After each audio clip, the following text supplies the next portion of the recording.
Hello guys. Welcome to Pika Fiction. So in this video, we will see what if Ash had to marry all his female companions to unlock a sacred Pokémon power. If you enjoy these kinds of stories, don't forget to show us some love by hitting the like button and subscribing to the channel. Your support means the world to us. Now, let's start the story. Chapter 1. The aspect of will the rain didn't fall so much as it clawed its way down from a sky the color of a day-old bruise. Each drop that struck the deck of the SS Tidal hissed like oil on a hot pan, leaving a faint, greasy slick that shimmered with an unnatural, violet iridescence. The sea itself, normally a vibrant cerulean in the Hoenn Straits, was a churning, sullen gray, heaving in restless, unpredictable swells that spoke of a sickness deep in its gut. This was no natural storm. It was a wound in the world. Ash Ketchum, now 22, stood at the railing, his back to the wind. The years had sharpened the boyish roundness from his face, leaving behind the firm jaw and steady gaze of a man who had seen too much. The World Champion's celebratory tour had been cut short weeks ago. Now, he was just a man on a ferry, heading toward another crisis. His signature cap was pulled low, its brim darkened by the viscous rain. Beside him, Pikachu was not the cheerful mascot the world knew. The little mouse Pokémon stood tense, fur bristling, cheeks sparking with nervous energy as he scanned the horizon, his tiny black nose twitching. "You're quiet," a sharp voice cut through the gale. Misty Waterflower stepped up beside him, her arms crossed tightly over her chest. The Cerulean gym leader's vibrant orange hair was plastered to her temples by the damp, but the fire in her turquoise eyes was anything but extinguished. She had agreed to this journey, but not happily. Every line of her body screamed skepticism and resentment. "Thinking," Ash replied, his voice a low rumble that was nearly swallowed by the wind. He didn't look at her. His focus was on the horizon, on the place where the bruised sky met the sickly sea. "Thinking about what?" She pressed, her tone edged with the familiar impatience he'd known for over a decade. "How you're going to explain this to the others? How you're going to tell the world that the champion has gone completely insane?" Ash finally turned to face her, and the full weight of his exhaustion was visible in his eyes. They were the same warm, brown eyes, but they held shadows now, depths of knowledge and responsibility that hadn't been there when they were kids trekking through Kanto. "It's not insanity, Misty. It's the truth." "The truth?" She scoffed, a bitter, humorless sound. "The truth is that some thing attacked my gym. A storm with teeth that turned my Starmie against me. The truth is that you showed up spouting prophecies and talking about ancient powers. But this?" She gestured wildly at the churning sea, at the oppressive sky. "This sacred union? Nonsense. You want me to marry you, Ash. You, May, Dawn, Serena, and Lily. All of us. To fight a weather pattern. Do you hear yourself? You're dragging us into a fairy tale, and you're ruining our lives in the process." Her voice had risen to a shout, each word a hammer blow of frustration. She was scared. He knew that. The attack on her gym, a place that was not just her home but her very identity, had shaken her to the core. She dealt with power, with the untamed wolf water Pokémon. But what she had faced was different. It was a corruption, a violation of the natural order. "It's not about marriage in the way you think," Ash said, his voice calm and steady, a rock against the storm of her anger. "It's a bond pact. A merging of aura. The prophecy calls it a union because that's the closest word our language has for it. It's about combining our strengths, our very spirits, into something that can fight this." He pointed toward the horizon. "That. The void." "The void," she repeated, the word tasting like ash in her mouth. "You give it a name like you understand it." "I don't," he admitted, his honesty disarming her for a second. "But I can feel it. It's an absence. A hunger. It's what's twisting that sky, poisoning that water. It's what turned your Starmie on you. It doesn't hate. It doesn't think. It just unmakes." Pikachu chirped his agreement, a low, guttural sound of warning.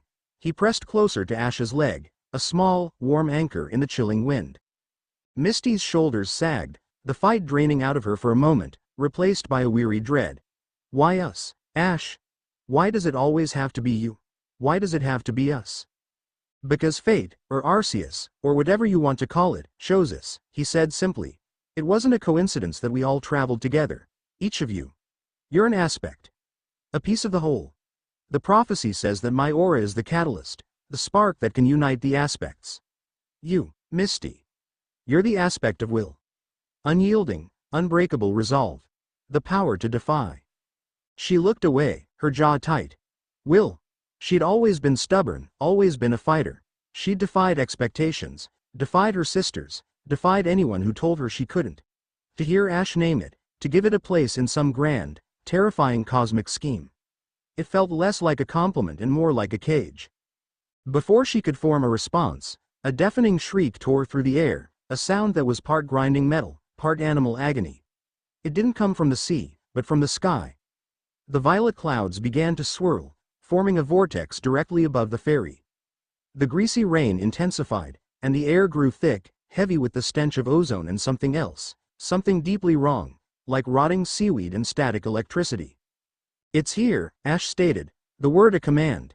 He was no longer the weary man at the railing. He was the champion. His hand went to the belt of Pokeballs at his side, his posture shifting into a battle-ready crouch. Pikachu, with me. Pika. The little Pokémon leapt onto his shoulder, cheeks blazing with stored power. The vortex in the sky pulsed, and something descended. It wasn't a creature, not in any recognizable sense. It was a writhing mass of corrupted energy, a storm given malevolent form. Tendrils of purple lightning lashed out, striking the waves. Where they hit, the water boiled and blackened, and the Pokémon beneath the surface writhed in agony. Panicked screams erupted from the other passengers who had been huddled inside. The Ferris crew rushed about, their shouts lost in the growing chaos. Then, the cries of pain from the ocean Pokémon changed. They became shrieks of pure, mindless rage. A school of Sharpedo, their bodies now streaked with pulsing violet lines, leapt from the water. Their eyes glowed with the same sickly light as the storm. They weren't attacking the boat so much as they were attacking everything, ramming their own bodies against the steel hull with suicidal fury. A tentacruel, its tentacles warped into thorny, twitching appendages, surfaced and began lashing at the deck, its movements jerky and unnatural. They're corrupted, Misty breathed, her face pale with horror. These were her element, her Pokémon. To see them like this was a physical blow. The Void Spawn's influence is spreading, Ash said, his voice sharp and clear over the din. We have to protect the passengers. Greninja, I choose you. With a flash of red light, the sleek ninja Pokémon appeared on the deck, striking a low, coiled stance. Ash didn't need to give a verbal command. A look was all it took. Greninja became a blur, intercepting the Tentacruel's corrupted tentacles with blades of water, its movements a dance of deadly precision. Misty, Ash yelled. I need you. Your will can shield them, calm them. Her paralysis broke. He was right. This was her domain. Prophecy or not, these were water Pokémon, and they were suffering. Staryu, go, she commanded, her own Pokeball flying. The star-shaped Pokémon emerged, its central gem glowing. Staryu, use Psychic to form a barrier around the hull. Don't let them breach it. Staryu's gem flared, and a shimmering wall of blue energy enveloped the lower half of the fairy, deflecting the frenzied attacks of the Sharpedo. But more were coming. From the deep, the colossal shadow of a Wailord rose, its skin mottled with the same violet corruption, its mournful song twisted into a guttural roar of pain and rage. It was preparing to charge. That's a void shadow, Ash grunted, his eyes wide. A powerful Pokémon completely consumed by it. Greninja, full power. Water shuriken on that Wailord's eye. The battle was a whirlwind of controlled chaos. Ash was a maestro conducting an orchestra of power. He moved with an economy of motion that spoke of 1,000 battles, his aura flaring around him as a tangible, blue-white cloak. It wasn't just for show. He used it to subtly nudge a falling piece of rigging away from a terrified child, to anticipate a lightning strike from the void spawn above, to feel the emotional state of every creature on the deck, friend or foe. He and his Pokémon fought as one entity, their bond so deep it was practically telepathic.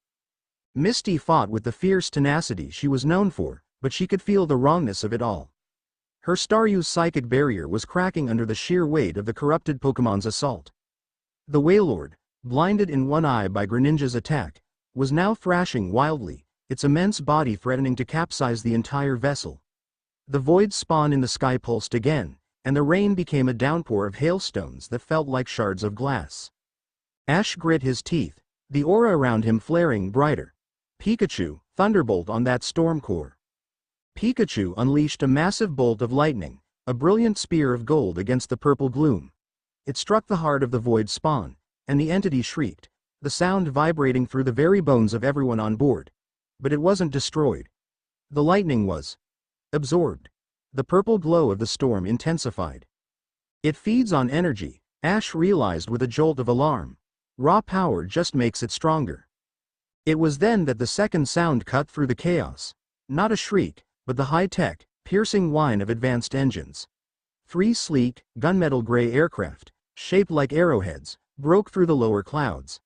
They bore no regional league insignia, only a stark, silver emblem of a shield with a stylized sword behind it. A wave of relief washed over the passengers. Help has arrived, someone cried. Misty felt it too, a desperate hope. The authorities? Ash's face hardened. No, he said, his voice grim. It's them. The Aegis Task Force. The lead aircraft hovered over the ferry, its bay doors opening. It wasn't rescue equipment that descended, but soldiers clad in silver and white tactical gear, their faces obscured by polarized helmets. They rappelled down onto the deck with practiced efficiency, landing in a circle. They completely ignored the corrupted Wailord, the frenzied Sharpedo, and the shrieking void spawn above. Their weapons, strange rifles that hummed with a cold, blue light, were all aimed at one target. Ash Ketchum. A man in a pristine, white long coat descended on a grav lift, his polished black boots touching the deck without a sound. He was tall and lean, with sharp, intelligent features and silver hair combed back from a high forehead. He carried no weapon. He didn't need one. His presence alone commanded absolute authority. This was Lysias, a name whispered with both reverence and fear in academic and military circles. A former prodigy of Professor Oak, he was now the founder and commander of the Aegis Task Force. Ash Ketchum, Lysias said, his voice calm, amplified, and utterly devoid of warmth. It cut through the storm like a surgeon's scalpel. World Champion. Aura Guardian. By the authority of the Global Pokémon Accord, you are to stand down and surrender yourself into our custody. Misty stared, dumbfounded. Are you insane? She screamed at him, gesturing to the monster in the sky. There's a thing, trying to kill us all, and you're trying to arrest him?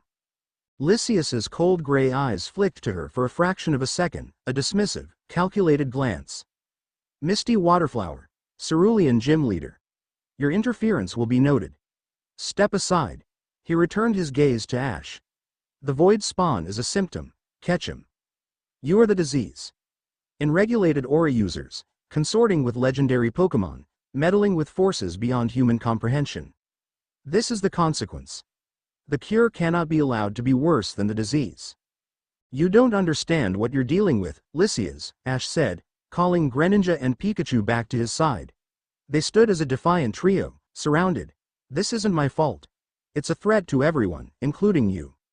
Our threat assessment models disagree, Lysias replied coolly. They identify you as the primary catalyst for these reality breaches. Your very existence destabilizes the world. We're here to restore balance. He gave a subtle nod to his soldiers. The Aegis troopers raised their rifles. They didn't fire beams of energy, but shimmering, hexagonal fields. One field shot out and slammed into the deck near Pikachu. The air around it went dead. The hum of the storm, the hiss of the rain, even the sound of the waves, it all vanished inside that small area. Aura dampeners, Ash growled, feeling a wave of nausea. The ambient life energy he naturally sensed was being snuffed out, creating a vacuum that felt physically painful. Pikachu shrieked as his electrical sacs sputtered, the dampening field interfering with his power.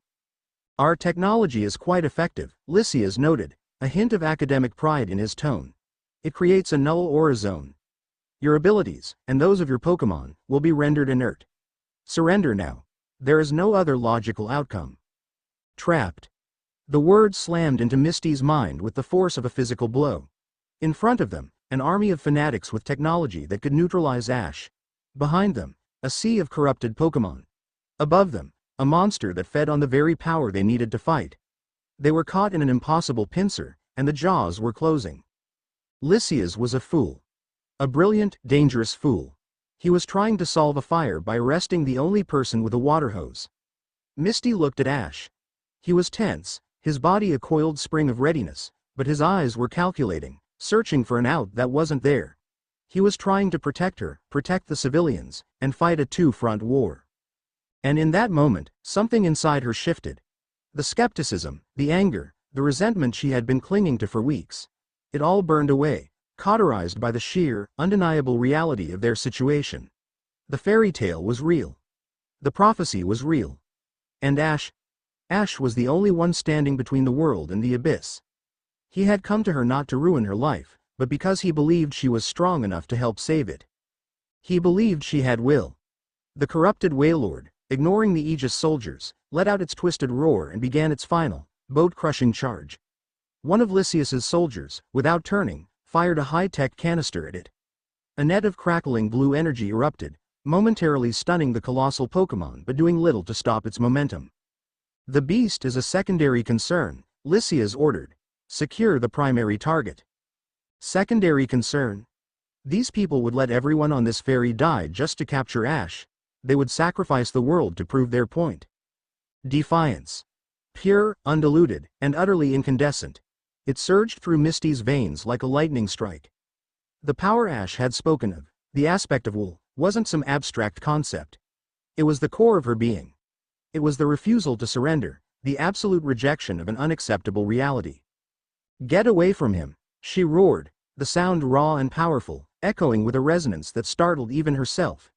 She thrust a hand forward, not at Lysias, but toward the raging sea. Gyarados, I need you.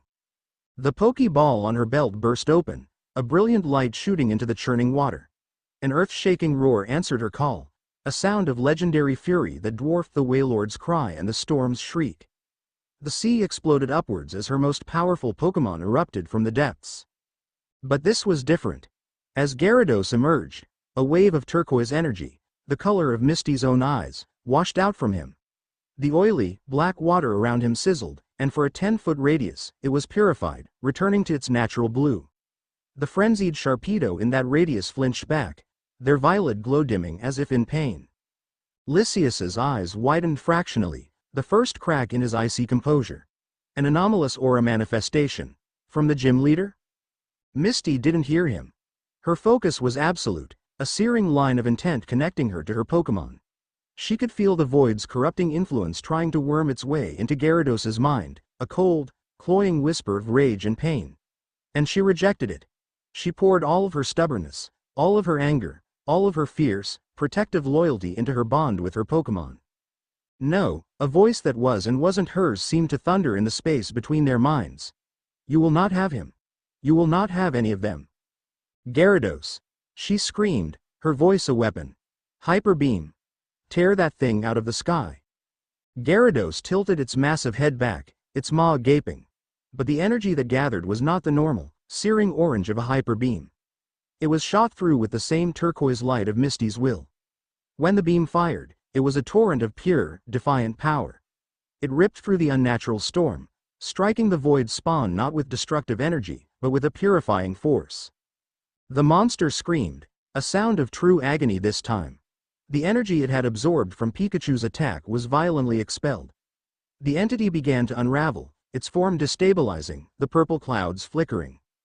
Now, Ash, Misty yelled, her entire body trembling from the effort. Ash didn't hesitate. The opening was all he needed. Greninja, Night Slash on those dampener projectors. Pikachu, Volt Tackle, now. The momentary chaos was their shield. Greninja moved like a phantom, its dark blades severing the power conduits to the dampeners nearest them. The suffocating null aura fields collapsed. Freed, Pikachu became a comet of yellow electricity, slamming into the line of Aegis soldiers with the force of a cannonball, scattering them like bowling pins. Fall back. Contain them, Lysias ordered, his voice laced with fury. He had underestimated the gym leader, a critical error. But it was too late. The path was clear. Misty, jump, Ash shouted, grabbing her arm. She didn't question it. With Ash pulling her along, they took a running leap off the side of the ferry's deck, plunging towards the roiling sea. Gyarados, catch us. Her Pokémon, her magnificent, furious dragon, Dove, catching them on its broad, scaly back moments before they hit the waves. The corrupted Wailord, Its mind still muddled, thrashed and collided with the ferry, the sickening crunch of steel echoing across the water. The ship listed dangerously, but Staryu's barrier, now reinforced by Gyarados' purifying presence, held. "Pursue them," Lysias's voice commanded from above. The Aegis aircraft began to turn. "We're not going to outrun them," Misty said, gripping one of Gyarados' fins to keep from being thrown off. "We don't have to," Ash said, his eyes scanning their surroundings. "We just need to disappear. Gyarados, dive, as deep as you can go." With a final, defiant roar at the sky, Gyarados plunged beneath the waves, taking them down into the cold, dark depths of the Hoenn Sea.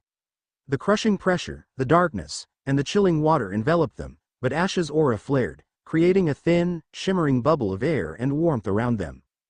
They surfaced miles away, long after the sound of the Aegis engines had faded, leaving only the now dissipating, wounded storm behind them.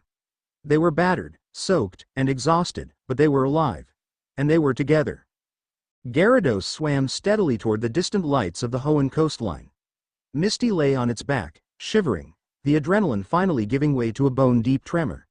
She could still feel the echo of that power, that connection. It wasn't just her bond with Gyarados. It was something more. Something ancient. It was. "In my head," she said, her voice barely a whisper. "That feeling, that will. It felt like I was screaming at the world to bend." Ash sat beside her, his hand resting on her shoulder, a gesture of quiet support. "That was your aspect, Misty. You didn't just command Gyarados. You commanded the concept of defiance. You told the void, no, and for a moment, reality listened." She looked at him, at the rain dripping from his cap, at the unwavering certainty in his eyes. The fear was still there, a cold knot in her stomach. But for the first time, it was overshadowed by something else. A flicker of understanding. A spark of terrifying, awe-inspiring purpose. They finally reached the shore, wading through the surf to the quiet, empty docks of Petalburg City. The air here was clear, the storm a bad memory on the horizon. A public news monitor on a nearby building flickered to life, showing Lysias's face. He was at a press conference, his expression somber and authoritative. "The rogue actions of Champion Ash Ketchum have once again endangered civilian lives," his voice, smooth and convincing, broadcast to the world. "His inability to control his innate aura abilities has manifested a new, dangerous form of atmospheric phenomena. The Aegis task force was successful in driving off the entity, but Ketchum and his accomplice, Misty Waterflower, escaped. They're to be considered armed, dangerous, and a threat to global stability." Misty stared at the screen, her fists clenching. He was twisting it, painting them as villains, himself as the savior. He was turning the whole world against them. "He's good," she muttered, a new, cold anger replacing her fear. "He's wrong," Ash corrected, his gaze fixed on the road leading into the city, "and we're going to prove it." He turned to her, a faint, determined smile on his face. "Ready for the next step?" Misty looked from his outstretched hand back to his face. The skepticism was gone, replaced by a grim resolve that mirrored his own. She took his hand, her grip firm, unwavering. "Okay, Ash," she said, her voice clear and strong. "I'm in. Truly. Find the others." Chapter 1 End. Chapter 2, The Aspect of Compassion. The air in Hoenn was thick with fear. It wasn't the immediate, visceral terror of a void spawn tearing apart the sky, but a more insidious kind of dread.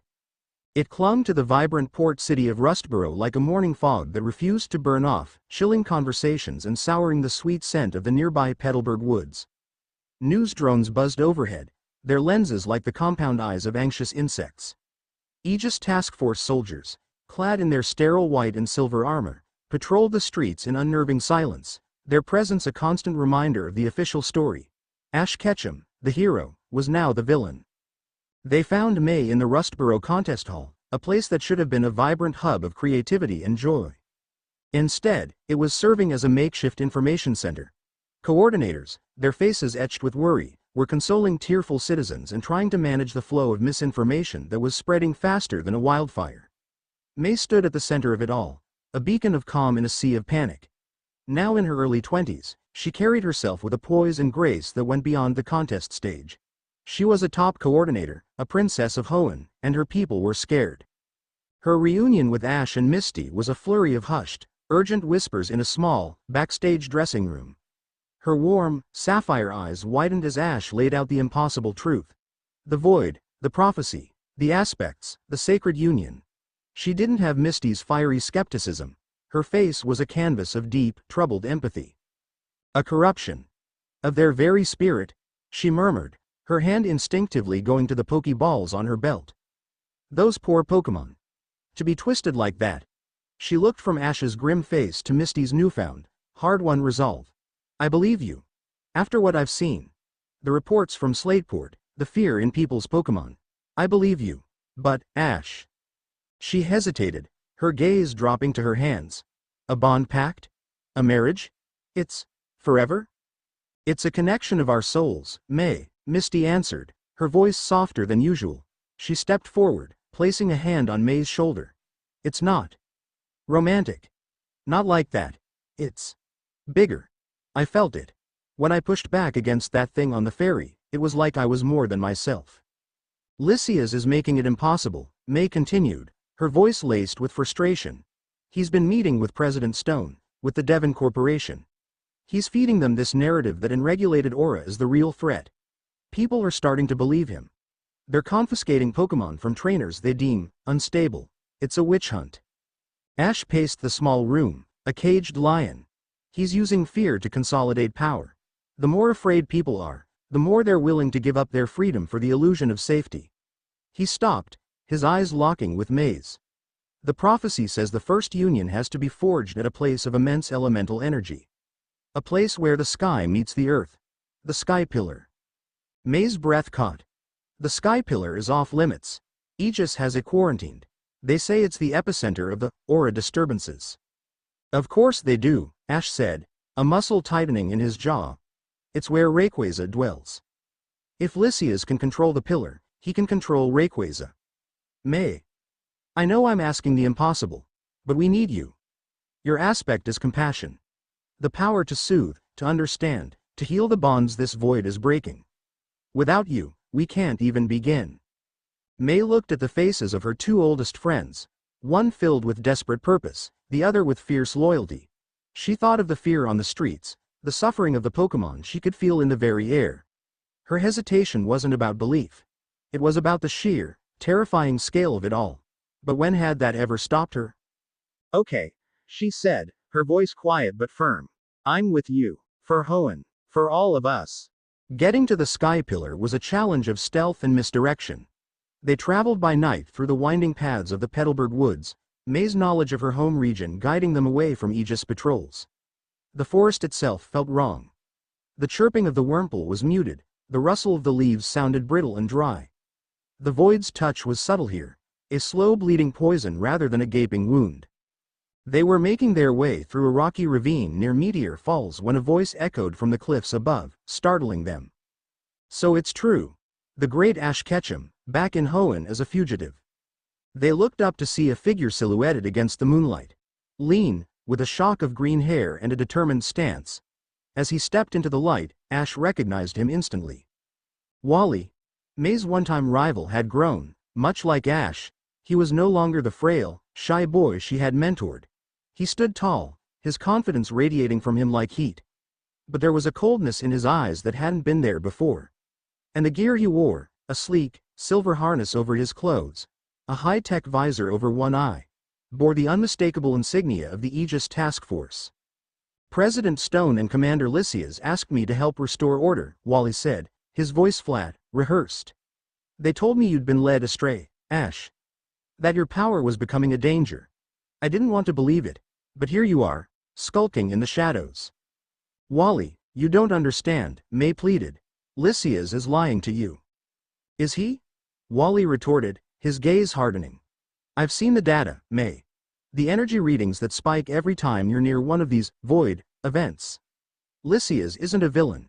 He's a scientist trying to prevent a catastrophe. He held up a Pokeball. He's given me the tools to help you. To contain you before you hurt anyone else. He authorized me to challenge you, Ash. A formal battle. If I win, you surrender to Aegis custody. No tricks, no running. Ash saw the trap immediately. Lysias couldn't risk a public battle, couldn't be seen attacking a beloved champion. But a challenge from a recognized Hoenn rival? That was just politics. It was a sanctioned, legal way to take him down. "This isn't a game, Wally," Ash said, his voice low. "It stopped being a game when you became a threat to my home," Wally shot back. He clicked the Pokeball in his hand. "This is control tech. It allows me to battle safely, to subdue without causing unnecessary harm. It will neutralize your Pokemon's excess energy output. Lysias designed it himself." "He means it'll dampen them," Misty growled, stepping forward. "Just like their other toys. It's a coward's weapon." "It's a necessary precaution," Wally stated. "Now, do you accept my challenge, Ash? Or does the world champion only fight when he knows he can win?" The taunt was childish, but effective. Ash knew he had no choice. To refuse was to appear guilty. To run was to prove Lysias right. Besides, he could see the conflict in Wally's eyes. This wasn't just a mission for him, it was personal. This was the only way through. "I accept," Ash said, his voice ringing with authority. "A full 6-on-6 battle, right here, right now." The ravine floor became their arena. The battle was unlike any Ash had ever fought. Wally was a powerful, intuitive trainer, but the Aegis tech gave him a brutal, almost mechanical edge.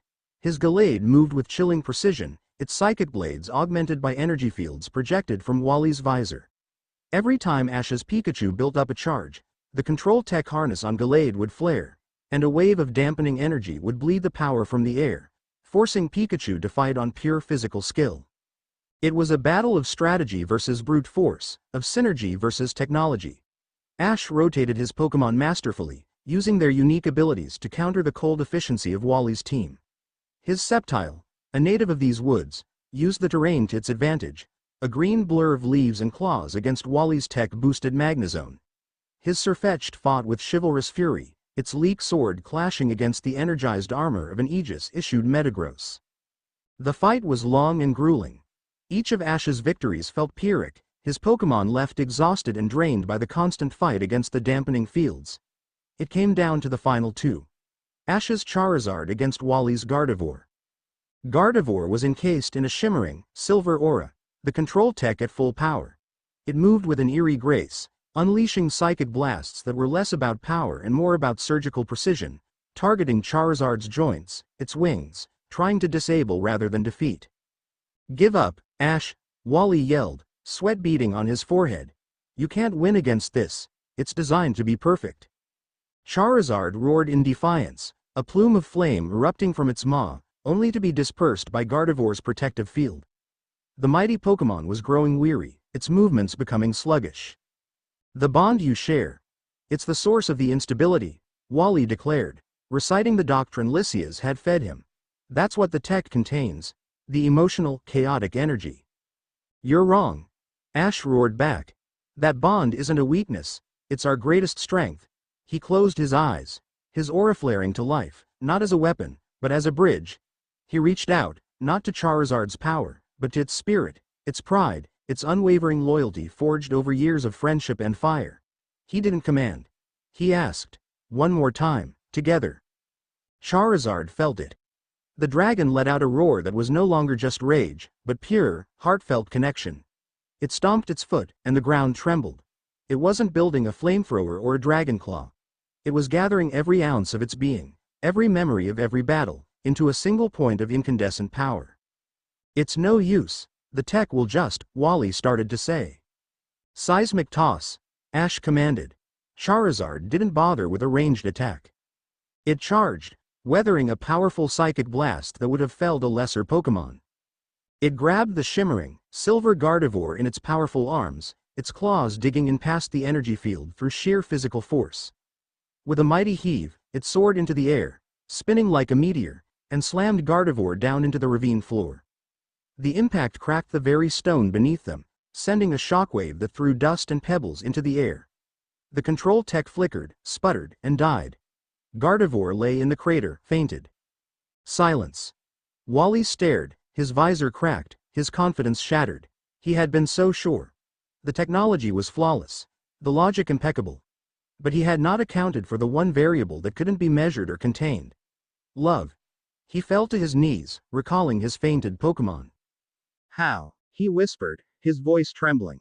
Ash walked over, recalling a panting, victorious Charizard. He stood before his rival, not with arrogance, but with a weary sadness. Because a Pokémon isn't a tool, Wally. And our bonds aren't a flaw in the system. They are the system. Lysias is trying to protect the world by tearing out its heart. He offered a hand. Help us. Help us save it the right way. Wally looked at Ash's outstretched hand, then back at the broken tech on his arm. He didn't take it. He just shook his head and, without another word, recalled his Gallade and vanished back into the shadows of the cliffs. They reached the sky pillar as dawn was breaking. It was an awesome, terrifying sight. The ancient stone monument pierced the clouds, and around its peak, the sky was scarred with the now familiar, oily violet of a void breach. It was smaller than the one that had spawned the storm, but it pulsed with a malevolent energy that made their teeth ache. "He's here," Misty said, her hand on her Gyarados' Pokeball. Ash nodded, his gaze fixed on the peak. "Rayquaza. The void is trying to corrupt it." They ascended the tower's winding, internal staircase, the air growing colder, thinner, and heavy with static electricity. At the summit, the wind howled around them. The platform was a wide, circular dais carved with ancient runes. In the center, a beam of faint, ethereal light shone down from the heavens, a conduit of the planet's energy. This was the spot. "We have to be fast," Ash said, taking his place in the center of the light. Misty, take my hands." They formed a small circle, their hands linked. The energy of the pillar flowed around them, making their hair stand on end. "The union is a vow," Ash explained, his voice low and urgent. "A promise to share not just our power, but our burdens. Our wills, our hearts, our souls. You have to open yourselves up to it. To me. To each other. No secrets, no walls." Misty nodded, her grip firm, her face set with determination. May, however, was trembling, her eyes wide with a mixture of awe and fear. To let someone in that completely. Just as they closed their eyes, a shriek of cosmic agony ripped through the sky. From the void scar above, a shape descended. It was long and serpentine, a magnificent, terrifying green, but it was mottled with the pulsating, violet corruption. Rayquaza. Its eyes glowed with a mindless fury, its powerful body twisting in a seizure of pain and rage. It was a void shadow, a god in chains. "It's too late," May cried out, her composure breaking. "No, it's not," Ash countered, his voice a command. "It's not fully consumed. We can still reach it, hold on." He squeezed their hands, pouring his own aura into the circle, trying to ignite the connection. "Misty, give us your will. May, your compassion." Misty focused, channeling the same defiant energy she had found on the ferry. A turquoise light began to glow around their linked hands. But May was frozen. The sheer scale of Rayquaza's suffering, the raw, undiluted agony of a legendary Pokémon being torn apart from the inside. It was overwhelming. Her compassion, her greatest strength, was flooding her, paralyzing her. The corrupted Rayquaza let out another roar and fired a dragon pulse, not at them, but at the pillar itself. The tower shook, and stone crumbled from the edges of the platform. "May, please," Ash grunted, struggling to maintain the flow of energy. "I can't do this alone. We need you. Rayquaza needs you." His words broke through her fear. Rayquaza needs you. It wasn't an abstract concept anymore. It was a creature, a being, and it was in pain. Her purpose as a trainer, as a human being, was to help. Not to fight, but to understand. To soothe. She took a deep breath, and instead of closing herself off from the Pokémon's pain, she opened her heart to it completely. She let the torrent of its agony wash over her, and she met it not with fear, but with a wave of her own pure, undiluted compassion. A warm, sapphire blue light erupted from her, a stark contrast to Misty's fierce turquoise. It flowed into the circle, merging with Ash's white aura and Misty's will. The incomplete aura of unity flared to life. It shot up from their circle in a column of tricolored light, striking the corrupted sky dragon. Rayquaza didn't recoil as if struck. It shuddered, its frenzied movements slowing. The violet glow around its body flickered, and for a single, breathtaking moment, a glimmer of its true, noble consciousness shone through its maddened eyes. The dragon seemed confused. The presence of the void was a shriek of rage and pain. This new energy was a gentle, calming whisper. It didn't try to control or destroy it. It simply understood.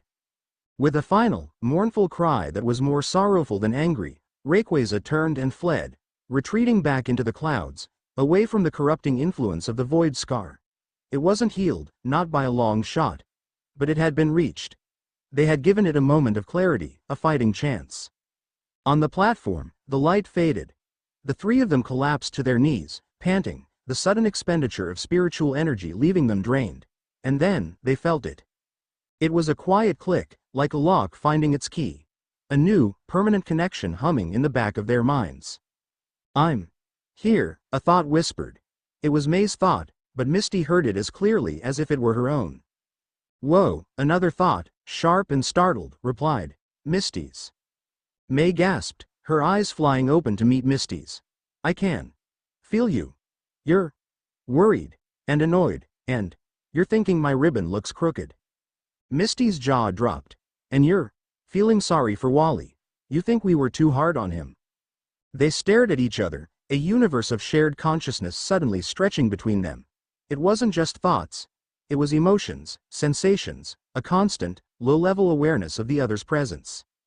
Ash felt it too, but differently. For him, it was like two new, distinct musical notes had been added to the symphony of his own aura.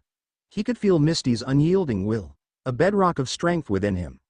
He could feel May's boundless compassion, a warmth that soothed the ragged edges of his own soul. His own power surged, amplified, deepened by their connection. The bond pact was forged. He looked up at the sky, where the Void Scar still pulsed, a silent promise of the horrors to come. They had won the battle, but the war had just begun. He now carried the hearts of two of his oldest friends within his own. The weight of it, the power of it, was staggering. It worked, May breathed, a tear tracing a path through the grime on her cheek. It really worked. "Yeah," Misty said, her voice filled with a new kind of awe. "It's crowded." Ash got to his feet, pulling them up with him.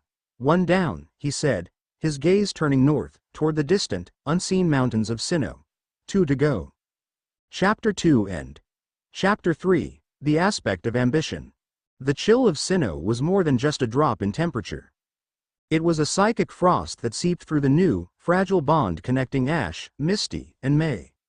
As they stepped off the cargo ship that had smuggled them into Canaliv City's industrial port, the shared consciousness that now linked them shivered. May, accustomed to Hoenn's tropical warmth, felt the cold most acutely, a phantom ache in her bones that was half Misty's memory of the Seafoam Islands and half the biting wind sweeping down from Mount Coronet. Misty, in turn, felt May's displaced unease as a subtle, background anxiety, a feeling of being out of her element that was distinct from her own usual brash confidence. Ash felt both, layered over his own grim determination. The bond was a constant, low-humming symphony of sensation and emotion. He could feel Misty's restless energy, her eagerness for a confrontation, and May's deep, empathetic sorrow for this region she barely knew but already mourned. It was distracting, disorienting, and the single greatest source of strength he had ever known. They didn't have to look far to see the cause of the region's malaise. Dominating the skyline to the east, Mount Coronet stood like a jagged black tooth against the bruised purple sky. The void scar above it was immense, a swirling, cosmic hurricane that dwarfed the phenomena they had witnessed in Hoenn.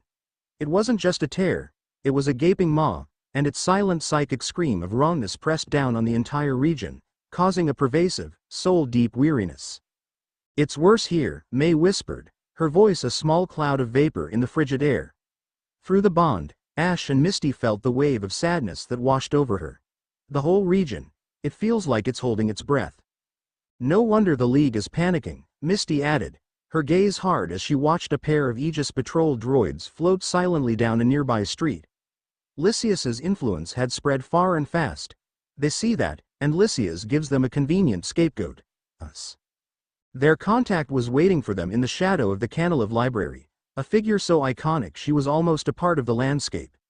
Cynthia, the Sinnoh League champion, stood with her back to them, her long blonde hair unmoved by the wind, her Garchomp a silent, powerful statue at her side. She didn't turn as they approached.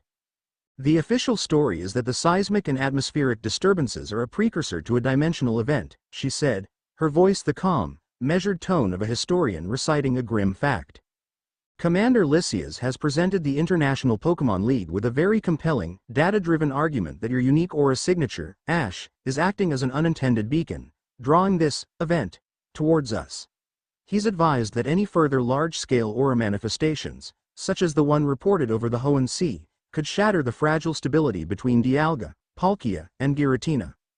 She finally turned, and the exhaustion in her gray eyes was profound. He's telling them your cure will kill the patient.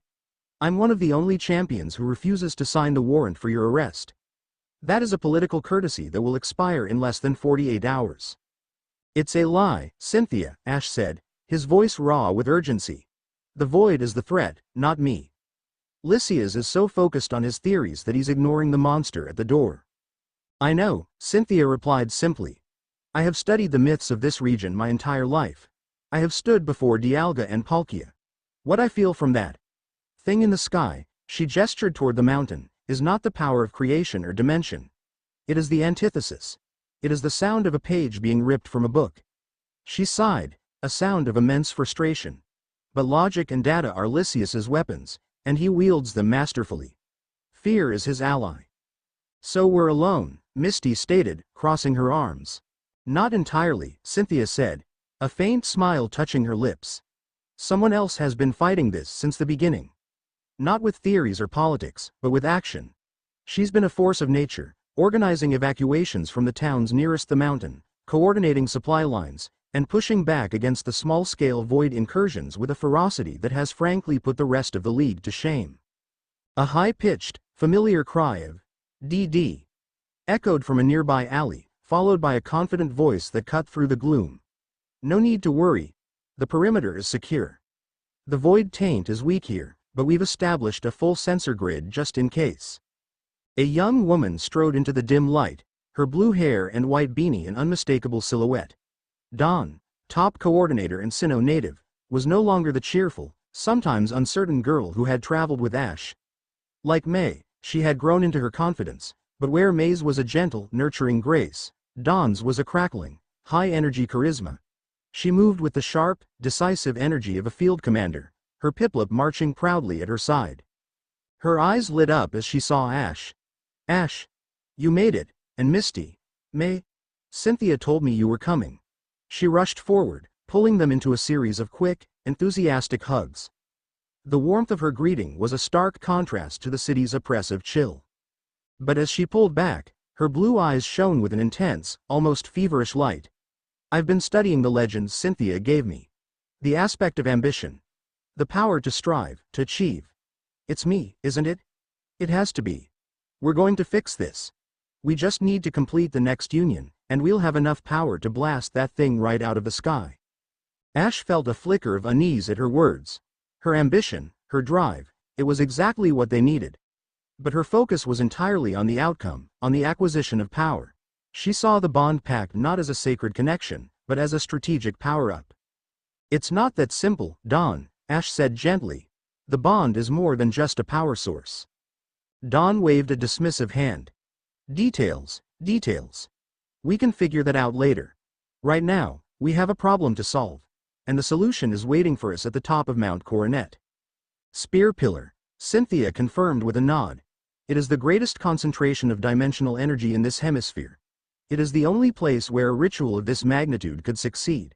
But it is also the most dangerous. Lysias has it locked down tighter than a drum, Dawn said, her enthusiasm momentarily dimming into frustration. Aegis has their main command post set up in Celestic Town, at the mountain's base. And they're not the only ones, she looked at Cynthia. Cynthia's expression darkened. There's a third faction. Remnants of Team Galactic. But they're different now. More organized, more subtle. They aren't wearing those ridiculous spacesuits anymore. They operate like a corporate security force, and their technology is alarmingly advanced. They've been seen near old galactic installations, but their objective is unclear. They don't seem to be fighting the void, but they're not aligned with Aegis, either. Leading this new iteration of Galactic was a woman whose name was spoken with a mixture of fear and respect, Alyssa. She had been Lysias's top lieutenant, his most brilliant strategist, who had mysteriously resigned from Aegis months ago. The official story was a disagreement over methodology. The truth, Ash suspected, was far more sinister. Their plan was simple and suicidal. Cynthia would create a diversion, challenging the main Aegis force near the Celestic entrance to the mountain pass. It would be a public spectacle, the Sinnoh champion confronting what she would publicly decry as an overstepping of jurisdictional authority. The political fallout would be immense, but it would buy Ash's team the time they needed to use a hidden, ancient path to ascend the mountain from the north. As they prepared to leave, the bond between Ash, Misty, and May became a silent battlefield. May felt Dawn's frantic, almost desperate ambition, and it frightened her. She's moving too fast, May thought. A thought that Misty and Ash picked up instantly. She thinks this is like a contest battle, one big, flashy move to win it all. She's focused, Misty countered, a thought tinged with grudging admiration. We need that drive. Sitting around and worrying won't seal a dimensional rift. Ash acted as the mediator, the central point of their shared consciousness. He felt the validity in both their viewpoints. Dawn's ambition was a fire that could either forge a weapon or burn them all. It was his job to make sure it was the former. The climb up Mount Coronet was a grueling ordeal. The hidden path was treacherous, a series of crumbling ledges and ice-slicked tunnels. But the physical challenge was nothing compared to the psychic pressure. The closer they got to the summit, the louder the Void Scar's silent scream became. It was a pressure on the mind, a constant whisper of despair that sought out their deepest insecurities. May had to actively shield her thoughts, the suffering of the mountain's native Pokémon nearly bringing her to tears. Misty's iron will became a bulwark for them all, a shared mental fortress against the encroaching dread. Dawn, however, seemed almost immune to it. She pushed forward relentlessly, her Piplup struggling to keep up, her focus lasered in on the peak. Almost there, she'd mutter, her eyes fixed on the sky above. Just a little further, and we'll have the power to end this. They emerged onto the snow-swept plateau of Spear Pillar under a sky of swirling madness. The ruins of the ancient temple stood like skeletal fingers pointing at the Void Scar. The air was thin and crackled with raw, untamed energy. At the heart of the ruins, where the red chain had once been used to bind Dialga and Palkia, the fabric of reality itself seemed to shimmer and warp. This is it, Dawn breathed, her face flushed with a mixture of cold, exertion, and exhilaration. Let's do this. Ash, Misty, May. Let's form the circle. But as they moved to the center, a calm, amplified voice cut through the howling wind. That is as far as you go, catch 'em. Lysias stood on the far side of the ruins, flanked by a dozen elite Aegis troopers in Arctic gear. His white coat was immaculate, untouched by the snow. He looked at them not with anger, but with a profound, weary disappointment, like a teacher witnessing his most promising student make a catastrophic error. You cannot comprehend the forces you are trifling with, Lysias said, his voice ringing with absolute certainty. This place is a dimensional nexus. The creation of another bond pact here, releasing that much chaotic aura. You will not seal the breach. You will shatter the foundation of our entire reality. You're the one who doesn't understand, Lysias, Ash shouted back, his own team moving into a defensive formation around him. We're the only ones who can seal it. So you believe, Lysias countered. But belief does not alter physics. I am here to stop you, for the good of all. He gave a curt nod.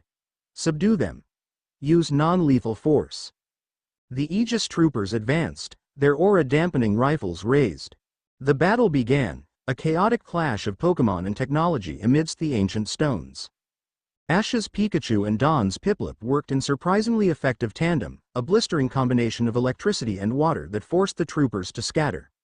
May's Blaziken was a whirlwind of fire and fury, its powerful kicks shattering the troopers' energy shields, while Misty's Gyarados, too large for the tunnels, had been left at the base of the mountain.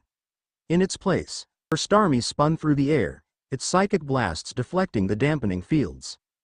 But just as it seemed they might push Lysias's forces back, a second group emerged from the shadows of the ruins. They were clad in sleek, black tactical gear, their faces obscured by helmets that bore a stylized, crimson G. They moved with a chilling, silent efficiency. At their head stood a woman with severe, dark hair cut in a sharp bob and eyes as cold and gray as the mountain stone. Alyssa. Commander Lysias, she said, her voice a monotone that was somehow more menacing than a shout. Your idealism is, as ever, your greatest weakness. Lysias spun around, his composure finally breaking. Alyssa. What is the meaning of this? These are galactic-affiliated radicals. They are pragmatists, Alyssa corrected. And so am I. She raised a hand, and her soldiers raised their own weapons. They were not rifles. They were strange, tripod-mounted devices that began to hum with a sickening, violet energy. The void is not a disease to be cured, Commander. It is a power source to be harnessed. The greatest our world has ever known. With a click, the devices activated. Beams of dark energy shot out, not at the combatants, but at the very foundations of Spear Pillar. The ancient runes carved into the stones began to glow with the same corrupting light as the void scar. The entire plateau groaned, and the shimmering air at its center began to tear open. A massive piece of machinery, hidden beneath the ruins, rose into the air. It was a colossal, multi-pronged siphon, a grotesque fusion of Team Galactic technology and something other. Something born of the void. The void siphon, Alyssa announced, a flicker of triumph in her cold eyes. It will draw the unstable dimensional energy of this place, along with the raw power of the void, and store it. A new world doesn't need a new spirit. It needs a new battery. The siphon pulsed, and the world seemed to lurch. The sky darkened, and from the edges of reality, two colossal forms began to manifest. Dialga, its blue armor streaked with static and temporal distortions. Palkia, its pink and white form flickering, its spatial aura unstable. They weren't summoned. They were being dragged, pulled by the siphon's power and the void's corruption. They roared in unison, a sound of pain and confusion. Chaos erupted. The three-way battle began. Aegis troopers, realizing the betrayal, turned their fire on Alyssa's forces, who returned it with lethal efficiency. Lysias, his face a mask of horror and fury, sent out his own Pokémon, a powerful Rhyperior, to try and smash the siphon. In the center of it all stood Ash and his friends. Now, Dawn yelled, her eyes blazing with ambition. This is our chance. The power here is off the charts. We can do the ritual right now and blow them all away. She grabbed Ash's hand, trying to pull him into the circle. But Ash resisted, his eyes darting around the battlefield, assessing the rapidly collapsing situation. Lysias's Rhyperior was being held back by a dozen smaller, faster galactic Pokémon. Dialga and Palkia were lashing out blindly, their attacks warping time and space around them. A stray roar of time from Dialga struck a nearby cliff face, causing it to age 1,000 years in a second and crumble to dust. A spatial rend from Palkia tore a hole in the ground that revealed a swirling, star-filled void beneath. This wasn't an opportunity. It was a death trap. No, Ash shouted over the din, his voice a commander's roar. He pulled Dawn back just as a corrupted beam of energy from the siphon struck the spot where they had been standing. We can't do it here. Alyssa is baiting us. She wants us to release our aura. The siphon will just absorb it. But we have to do something. Dawn cried, her face a mixture of frustration and fear. Her plan, her grand, ambitious solution, was falling apart. He's right, May's thought echoed in their minds, calm and clear despite the chaos.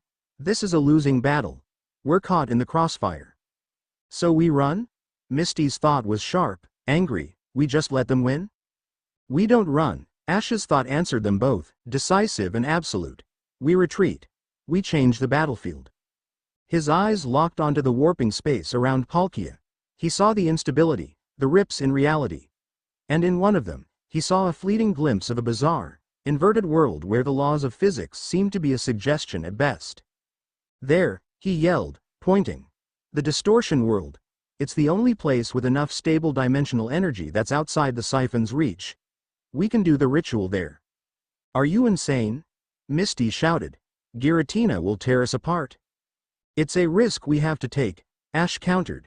He grabbed Dawn's arm, his grip firm. I need your ambition, Dawn. Not to win, but to survive. Are you with me? Dawn stared at him, her own fierce drive reflected in his determined eyes. He wasn't telling her she was wrong. He was telling her to aim higher. Not just for power, but for their very lives. The lesson hit her with the force of a physical blow. Ambition without strategy was just recklessness. I'm with you, she said, her voice steady now. Pikachu, Thunderbolt, Greninja, Water Shuriken. Cover us, Ash commanded. A wave of electricity and a volley of watery stars gave them a precious few seconds of breathing room. Everyone, hold on to me. Misty and May grabbed his shoulders. Dawn took his hand. Ash focused his aura, not as a weapon, but as a key, pushing it toward the spatial tear near Palkia. He pushed with all his might, feeding on the shared strength of the bond. The tear widened, the bizarre, sideways gravity of the distortion world pulling at them. Now, he yelled, and together, the four of them leapt into the void. They landed in a heap on a floating shard of crystalline rock, the world around them a dizzying, nauseating landscape of floating islands, sideways waterfalls, and skies that were also the ground. And they were not alone. A colossal, shadowy form unfolded itself from the gloom. 6 powerful legs, 2 massive, ghostly wings, and piercing, red eyes that burned with cold, ancient fury. Giratina, Lord of the Inverted Realm, loomed over them, its silent roar of displeasure vibrating through the very essence of their being. It was furious at this intrusion, at the chaotic energies from their world that were now bleeding into its own. "We don't have much time," Ash said, getting to his feet. "May, your compassion. It's the only thing that might calm it down. Misty, Dawn, with me. We have to form the circle, now." As Giratina prepared to attack, May stepped forward, her hands raised in a gesture of peace. She didn't try to command it, or fight it. She opened the bond, letting her aspect flow out, a pure, sapphire wave of empathy. She didn't just project calm, she projected understanding. She showed the ancient Pokémon their desperation, the threat to both their worlds, the pain of Dialga and Palkia. Giratina paused. Its rage was still there, a simmering volcano, but it was tempered by a flicker of curiosity. It did not attack, it watched. Ash, Misty, and Dawn seized the moment. They linked hands, and this time, Dawn understood. She didn't pour her ambition into the circle as a demand for power. She offered it as a promise. A promise to strive, to achieve the balance they so desperately needed. A brilliant, diamond-like light flared from her, weaving with Ash's white, Misty's turquoise, and May's sapphire. The second union snapped into place. The bond deepened, a 4-part harmony now resonating in their minds. The sheer intimacy of it was staggering. They felt each other's pasts, fears, hopes, and dreams in a single, overwhelming flash. Dawn felt Misty's lonely defiance, May's fear of inadequacy, Ash's crushing burden of responsibility. And they, in turn, felt her burning desire to prove herself, to make her home safe, to matter. The power that surged through them was immense, but it was overshadowed by the profound, soul-bearing connection. Ash felt the new power settle within him. He looked down at a piece of stone from Spear Pillar that had fallen through the portal with them. It was covered in a violet, corrupting moss. Reaching down, he placed a hand on it. Focusing the new, unified aura, he willed it to be clean. A gentle, 4-colored light flowed from his hand, and the void taint evaporated, leaving behind pure, clean stone. He could not just repel the void, he could now actively purify it. Giratina watched the display, its red eyes unblinking. It let out a low, guttural rumble, not of aggression, but of grudging acknowledgement. Without warning, it turned and ripped a new portal in the fabric of its dimension, a shimmering gateway back to the snows of Mount Coronet. It was not an offer of alliance, it was an eviction notice. They stumbled back through onto Spear Pillar. The chaos was gone. Lycia's, Alyssa, Aegis, Galactic. All of them had vanished. The great void siphon was gone, too. All that remained was a chilling silence and an ominous, pulsing energy emanating from the spot where the siphon had been. Alyssa had gotten what she came for. The void scar above still churned, but the immediate threat was over. Dawn looked at the mountain, at her home, then at her new family, linked by a power she was only just beginning to understand. She won, Dawn whispered, the taste of failure bitter in her mouth. She escaped, Ash corrected, his voice firm, his presence a solid anchor for their now shared consciousness. That's not the same thing. She has the energy, but we have the key to stopping her. He looked at the 3 women beside him, feeling their intertwined spirits within his own. We're stronger now, all of us. Dawn met his gaze, and for the first time, she truly understood.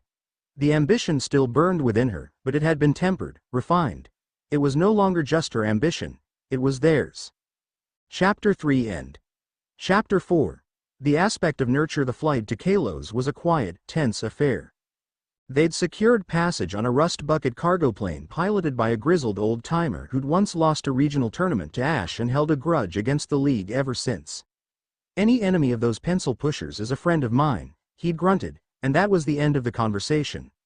The roar of the engines was a welcome noise, a physical barrier against the overwhelming silence of their new, shared mind. The four-part bond was a constant, shimmering river of consciousness that flowed between them. It was nothing like telepathy, it was deeper, more fundamental. Ash, at the center of it, felt like a switchboard operator in a psychic storm. He felt Misty's restless impatience, her mind constantly running battle simulations, chafing at their confinement. He felt May's quiet empathy, which was currently focused on the pilot, sensing his deep-seated loneliness and regret. And he felt Dawn's newfound introspection, her ambition now a controlled burn as she replayed the battle at Spear Pillar, analyzing every mistake, every missed opportunity, with a clinical precision that bordered on self-flagellation. It was exhausting. And yet, when a sudden pocket of turbulence caused the plane to lurch violently, he felt their combined anxieties spike and then, just as quickly, felt Misty's will impose a sense of calm. May's compassion soothed the raw edges of their fear, and Dawn's focus sharpened their senses. They were four minds, four hearts, but one nervous system. As the plane descended towards the lush, green forests of southern Kalos, a new sensation entered the bond. It was faint at first, a single, clear note in the psychic chaos, a feeling of gentle warmth and profound sorrow. It felt like the land itself was weeping. Someone's waiting for us, May's thought surfaced, soft and certain. I can feel her. I feel it too, Dawn agreed, her mental voice sharp with curiosity. It's like a song, but a sad one. Misty didn't put it into words, but Ash felt her instinctive reaction.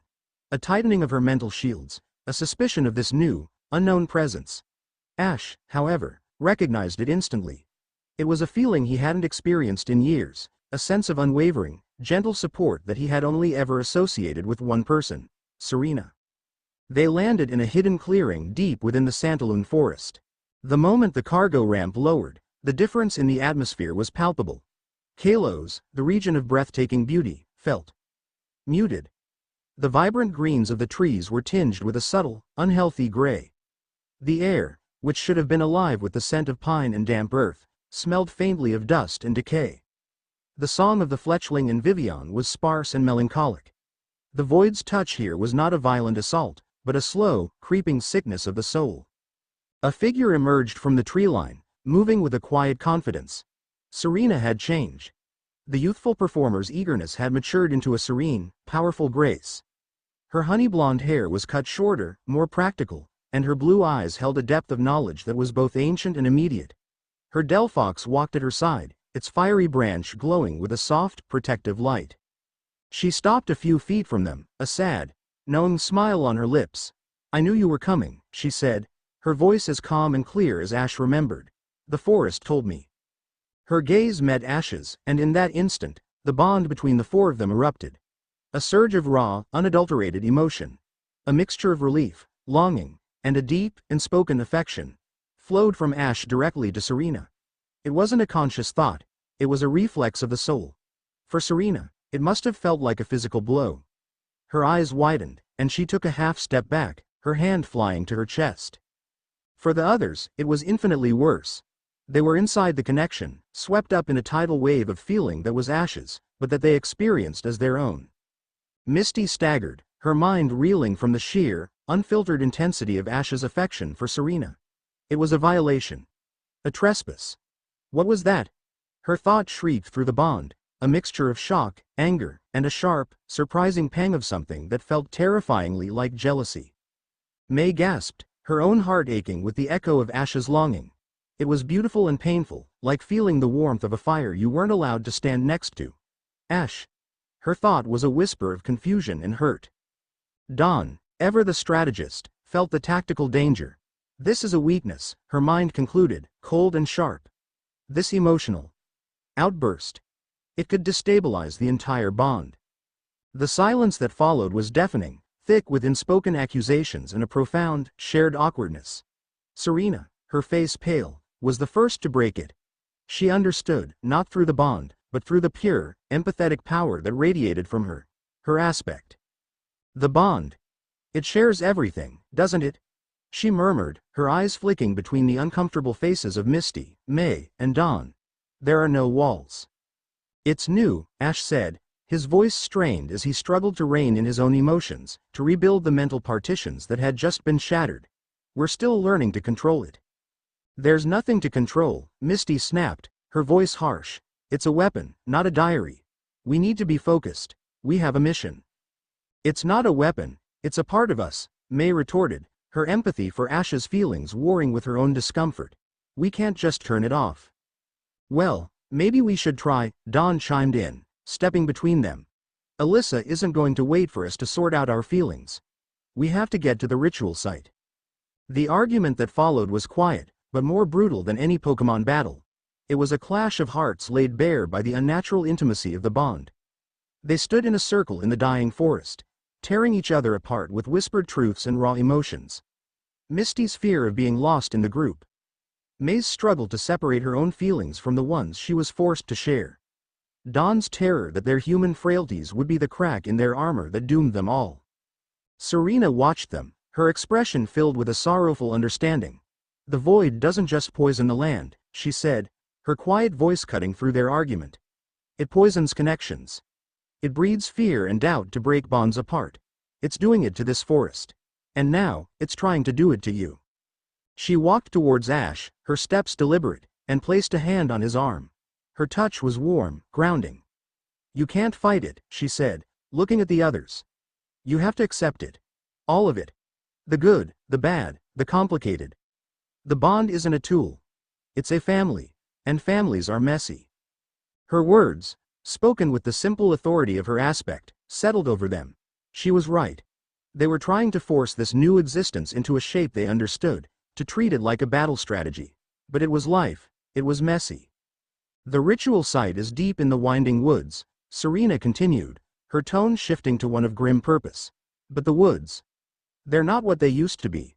A void blight has taken root there. It's the heart of the sickness in Kalos. To perform the union, we first have to heal the land. And the land, it will fight back. The winding woods were a nightmare. The trees were gaunt, twisted things, their branches like skeletal claws grasping at a sky the color of lead. There was no sound, no birdsong, no rustling leaves, no insect hum. The silence was absolute, oppressive. The very air seemed to suck the warmth from their bodies and the courage from their hearts. It was a place of anti-life. At the heart of the forest was a clearing that was not a clearing. It was a wound. The ground was a cracked, blackish-purple sludge that pulsed with a faint, sickly light. The air was thick with the stench of decay and despair. This was the void blight, a cancer on the world itself. The ritual circle is in the center, Serena whispered, her Delphox's fire burning brighter, a lone beacon in the oppressive gloom. To purify it, we have to pour our own life energy, our aura, directly into the earth. It will be like a transfusion. But the blight is strong. It will drain us faster than we can heal it. It was a moral dilemma of the highest order. To save the world, they had to risk destroying themselves, bleeding their very life force into a patch of dying ground. They took their positions around the edge of the blight, the five of them forming a pentagon of hope against a sea of despair. They closed their eyes, reaching inward to the wellspring of their aura. But as they prepared to begin, a cold, mocking voice echoed through the dead trees. How noble! Sacrificing yourselves to cure a symptom. You're trying to heal a paper cut while the patient is bleeding out from a severed artery. Alyssa stepped out from behind a petrified tree, a dozen of her black-clad galactic soldiers fanning out behind her. But it wasn't the soldiers that made their blood run cold. It was the Pokémon at her side. A Gardevoir and a Lucario, their bodies encased in a flickering, violet-black energy field. Their eyes were solid red, burning with a cold, controlled rage. Jagged, crystalline growths of dark energy protruded from their shoulders and backs. Meet the next step in my research, Alyssa said with clinical pride. I call them shadow Pokémon. The void corruption is messy, chaotic. It drives its subjects mad. My void tech, however, allows for perfect control. Their pain is sublimated into pure combat efficiency. They feel nothing. They obey everything. They are the perfect soldiers. You monster, May breathed. The agony she could feel radiating from the two shadow Pokémon almost crippling her. They were in constant, silent torment, their spirits trapped and twisted into weapons. The term is innovator, Alyssa corrected. Now, I have a new battery to build, and I've come to collect my power source. She gave a curt nod. Engage. The battle was a desperate, horrific affair. The Shadow Gardevoir moved with unnatural speed, its psychic blasts tearing up the ground, while the Shadow Lucario was a phantom of dark steel, its aura spheres corrupted into bolts of pure, annihilating void energy. Misty's Starmie and Dawn's Togekiss took to the air, trying to create a diversion, but the Shadow Pokemon's attacks were relentless, perfectly coordinated. On the ground, Ash's Pikachu and Serena's Delphox fought back to back, a valiant but losing effort against the tide of galactic grunts and their own Pokémon. "We can't win this fight," Dawn yelled, her thought a spike of panic in the bond as Togekiss barely dodged a Shadow Ball that left a sizzling, black crater in the air where it had been. "And we can't do the ritual while we're fighting." They were trapped. The Blight was draining their energy just by being near it, and Alyssa's forces were systematically dismantling their defenses.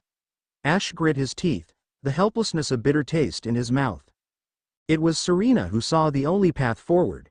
It was a terrible, desperate gamble, a choice that only the aspect of nurture could make. She looked at her friends, at the corrupted Pokémon fighting before her, at the dying land beneath her feet. Her heart ached for all of it. And she realized she couldn't choose between them. She had to save them all. "Keep them busy," Serena shouted, her voice ringing with a sudden, unshakable authority. She turned away from the battle, walking to the very edge of the Void Blight. "May, I need you, help me channel it." "Channel what?" May cried, dodging a grunt's Weavile. "Everything." Serena fell to her knees, plunging her hands into the corrupted sludge. She closed her eyes and did the unthinkable. Instead of pushing her aura out, she opened herself up completely, not just to her friends, but to the Blight itself.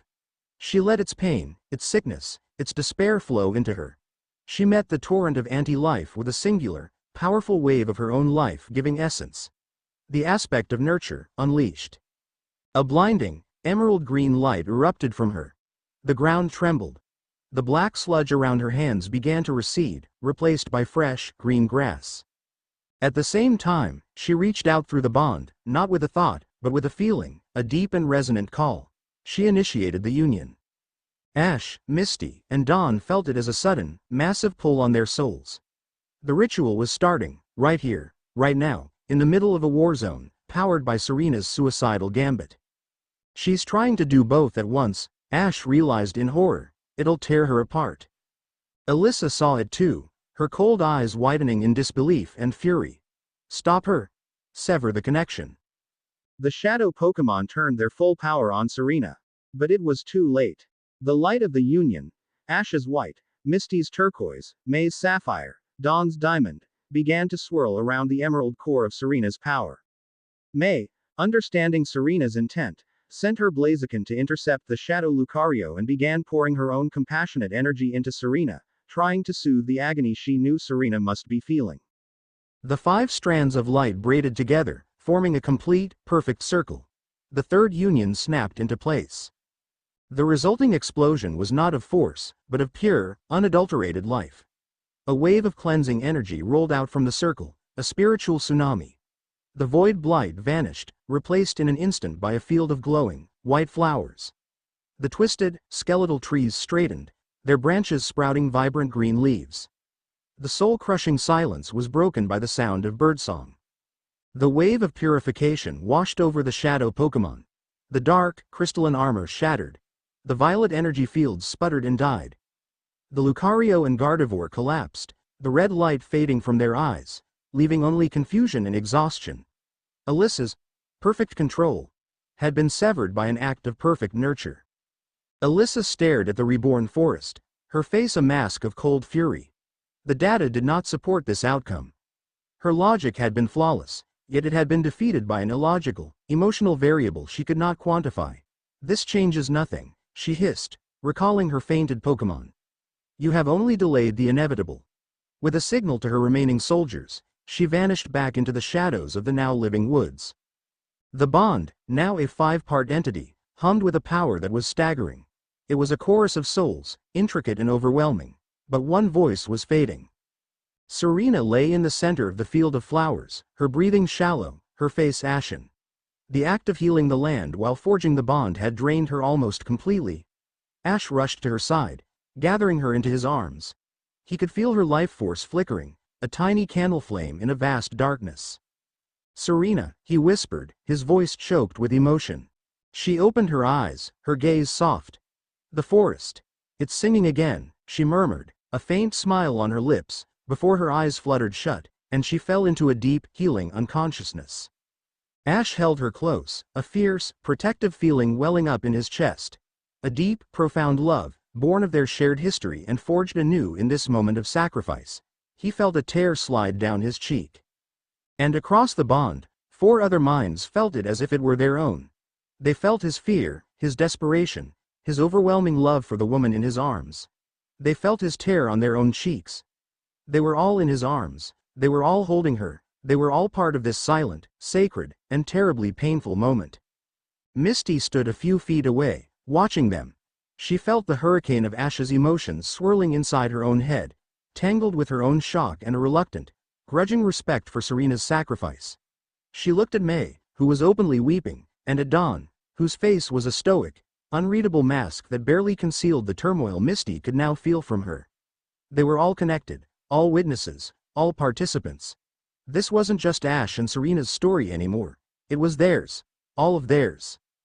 Misty let out a long, slow breath, a sound of pure, exasperated resignation. "Well," she muttered, her thought echoing through the now crowded space of their shared soul. "This just got complicated." Chapter 4 End. Chapter 5, The Aspect of Knowledge. Alola was a lie. A beautiful, sun-drenched, fragrant lie. The air that greeted them on Mele Mele Island was sweet with the scent of hibiscus and salt, a stark, almost violent contrast to the sterile chill of Sinnoh and the melancholic decay of Kalos. The sky was a brilliant, cloudless blue. The people of Hau'oli City smiled, their Pokémon played at their feet, and the gentle rhythm of island life seemed blissfully untouched by the creeping dread that was infecting the rest of the world. But through the bond, Ash and his partners could feel the truth. Beneath the placid surface, there was a hum of anxiety, a wrongness that was as subtle and pervasive as the humidity. The bond, now a 5-stranded braid of consciousness, acted as a psychic tuning fork, and it vibrated with the region's hidden fear. It felt like a carefully constructed soundstage, beautiful on the surface, but propped up by flimsy supports that were groaning under an immense, unseen weight. Serena was still weak, leaning on Ash for support as they made their way to the Pokémon Center. Her selfless act in Kalos had left a deep, resonant echo in their shared soul. The others were fiercely, silently protective of her. May would instinctively know when Serena was thirsty. Dawn would adjust her pace without a word, and Misty's mind was a constant, vigilant perimeter scan, her will a sharpened spear ready to defend against any perceived threat. Their messy, complicated family was beginning to find its rhythm. They found Lily not at the Pokémon school, but at the sprawling, gleaming white headquarters of the Ether Foundation, floating like a man-made island in the middle of the ocean. She met them at a private docking bay, and the transformation was striking. The timid girl who was once afraid to touch Pokémon was gone, replaced by a confident, incisive young woman in a crisp lab coat. Her Alalan Ninetales, Snowy, stood at her side, its ice-blue eyes radiating a calm, intelligent power. Yet, for all her newfound confidence, Ash could see the faint, familiar tremor in her hands as she held a data slate, a telltale sign of the deep-seated anxiety that still lurked beneath the surface. "I've been tracking the energy signatures," she said, foregoing pleasantries and leading them into a sterile, white laboratory where a massive holographic map of the world dominated the central space. Red warning icons pulsed over Hoenn, Sinnoh, and Kalos. "What you call the Void, we initially misidentified as a new, incredibly aggressive Ultra Beast. We were wrong." She tapped a command into her slate, and the hologram shifted, displaying complex energy waveforms and esoteric equations. "The energy is extra-dimensional, but it has no corresponding wormhole signature. It is non-biological, non-temporal, non-spatial. It conforms to no known laws of physics. It's a null value. A mathematical impossibility that is actively rewriting our reality to make itself possible. It's not a creature, Ash. It's a fundamental error in the universe's operating system." Her explanation was brilliant, concise, and utterly terrifying. This was her aspect, Ash realized. The aspect of knowledge. It wasn't just about knowing facts. It was the power to see the patterns, to strategize, to comprehend the incomprehensible. I am the final piece, aren't I? Lily asked, her voice dropping to a near whisper. She looked at the five of them, at the almost visible aura of connection that shimmered between them. The aspect of knowledge. To control the power you're building. We need you, Lily, Ash said gently. Her confident facade crumbled, and for a moment, she was the scared girl from the past again. I can't, she stammered, looking away, her gaze falling on her own trembling hands. Don't you understand? My family. My mother. We meddled with powers we didn't understand, and it almost destroyed us. It almost destroyed me. I spent years putting myself back together. Now you're asking me to become part of something infinitely bigger and more dangerous? What if I fail again? The last time I was a key part of a plan, I froze. I was useless. Before anyone else could respond, a new voice, dripping with sycophantic arrogance, echoed from the lab's entrance. Nonsense, my dear Lily. Your intellect is precisely what this crisis requires. A voice of reason amidst the chaos. Faba, the Ether Foundation's branch chief, glided into the room, his signature sunglasses failing to hide the smug gleam in his eyes. He was flanked by two Ether employees whose faces were unnervingly blank. But behind them, a figure in a pristine white coat stepped into the light, and a collective chill ran through the bond. Lysias.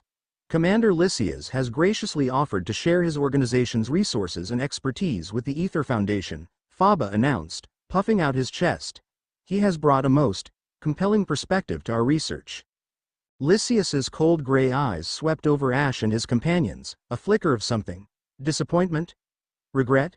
In their depths. His focus, however, was on Lily.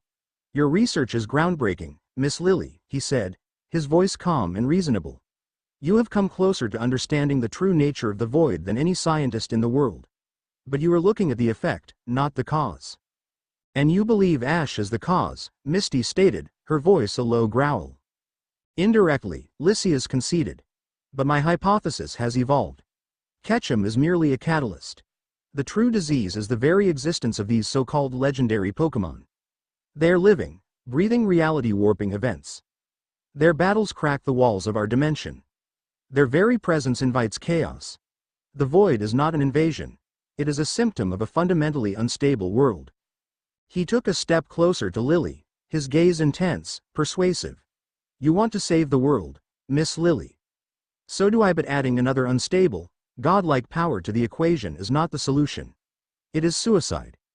We do not need a new weapon. We need a surgeon's scalpel. What are you talking about? Ash demanded. Lysias's eyes finally met his. I have seen the truth, Ketchum. I saw it at Spear Pillar. My most trusted subordinate, Alyssa, was seduced by the void's power. My own technology was turned against me. My methods of containment have failed. Therefore, the only logical conclusion is to escalate from containment to removal. He turned back to Lily. I am developing a new technology, an aura inverter. In theory, it could use a massive, focused source of aura, such as the one Mr. Ketchum is so recklessly building, to permanently sever the connection between our world and the realms these legendary creatures inhabit. It would close the doors. All of them. Forever. The world would finally be stable. It would finally be safe. It would finally be ours. It was a horrifying, elegant, and utterly insane solution. To save the world by lobotomizing it. I am formalizing a research partnership here at Ether Paradise, Lysias continued, his voice dropping to an intimate, conspiratorial tone meant only for Lily. I need your mind, Lily. Your understanding of dimensional physics is unparalleled. Help me. Help me create a true, lasting peace. Lily was frozen, caught between two impossible choices. The chaotic, terrifying path Ash offered, and the cold, sterile, logical path of Lysias. One demanded a leap of faith, the other a sacrifice of the world's very soul. I need to think, Lily whispered. Of course, Lysias said smoothly. Come. Let us discuss the data in my private lab. Faba has already granted me a secure wing. We can speak freely, away from distracting influences. It wasn't a command, but it was an irresistible offer to the scientist in her. He wasn't trying to capture her with force, he was trying to conquer her with logic. Lily looked at Ash, her eyes a maelstrom of fear and indecision, before turning and following Lysias and Faba out of the lab. The moment they were gone, a figure dropped from the ceiling vents, landing in a silent crouch. A type. Null stood at his side, its mismatched form radiating a quiet menace. Gladian. Lily's brother looked at them, his expression a mixture of fury and desperation. "You can't let him take her," he said, his voice a harsh rasp. "That Faba is a snake, and Lysias. I've seen his files. He's not a savior. He's a zealot. Ether Paradise is on complete lockdown. They're not inviting Lily for a discussion. They're indoctrinating her. Whatever he's planning, she's the key, and he won't let her go." The infiltration of Ether Paradise was a ballet of silent, coordinated action. Guided by Gladian through a series of service corridors and forgotten maintenance shafts, they moved like a single, six-minded organism. There was no need for verbal commands. 2 guards, end of the hall.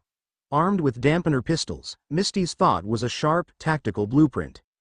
"I can create a diversion," Dawn offered, her mind already calculating the trajectory for a Togekiss to flash an air slash in a distant corridor. "Wait," May interjected, her senses picking up on the guards' Pokémon. "They're anxious. Their Alolan Rattata are hungry. A distraction will make them aggressive. Let me try something else." May slipped ahead, her Blaziken remaining hidden. She hummed a soft, soothing melody, her compassionate aura flowing out in a gentle wave. The guards paused, a look of confusion on their faces. Their Rattata, instead of being on alert, began to chitter peacefully, their agitation melting away. It gave the team the opening they needed to slip past undetected. They found them in Ether's central control room, a vast, circular chamber dominated by a holographic display of Arceus and the Creation Trio. Lily stood before the hologram, Lysias at her side, his voice a calm, hypnotic torrent of data and logic. Faba watched from a control console, a smug smile on his face. Aegis and Ether guards lined the walls. It was a trap. "His logic is flawless," Lily was saying, her voice filled with a terrible, defeated awe. "The statistical probability of another catastrophic legendary event in the next decade is over 97%. The instability is exponential. Your bond, Ash. My models show it's the most powerful reality warping event since the creation of the Red Chain. He's right, it's too dangerous." "It's only dangerous if you fear it," Ash said, stepping out of the shadows, his friends fanning out beside him. Lysias sighed, a sound of theatrical disappointment. "So, the frontal assault. I expected better from you. Catch him." He tapped a button on his wrist communicator.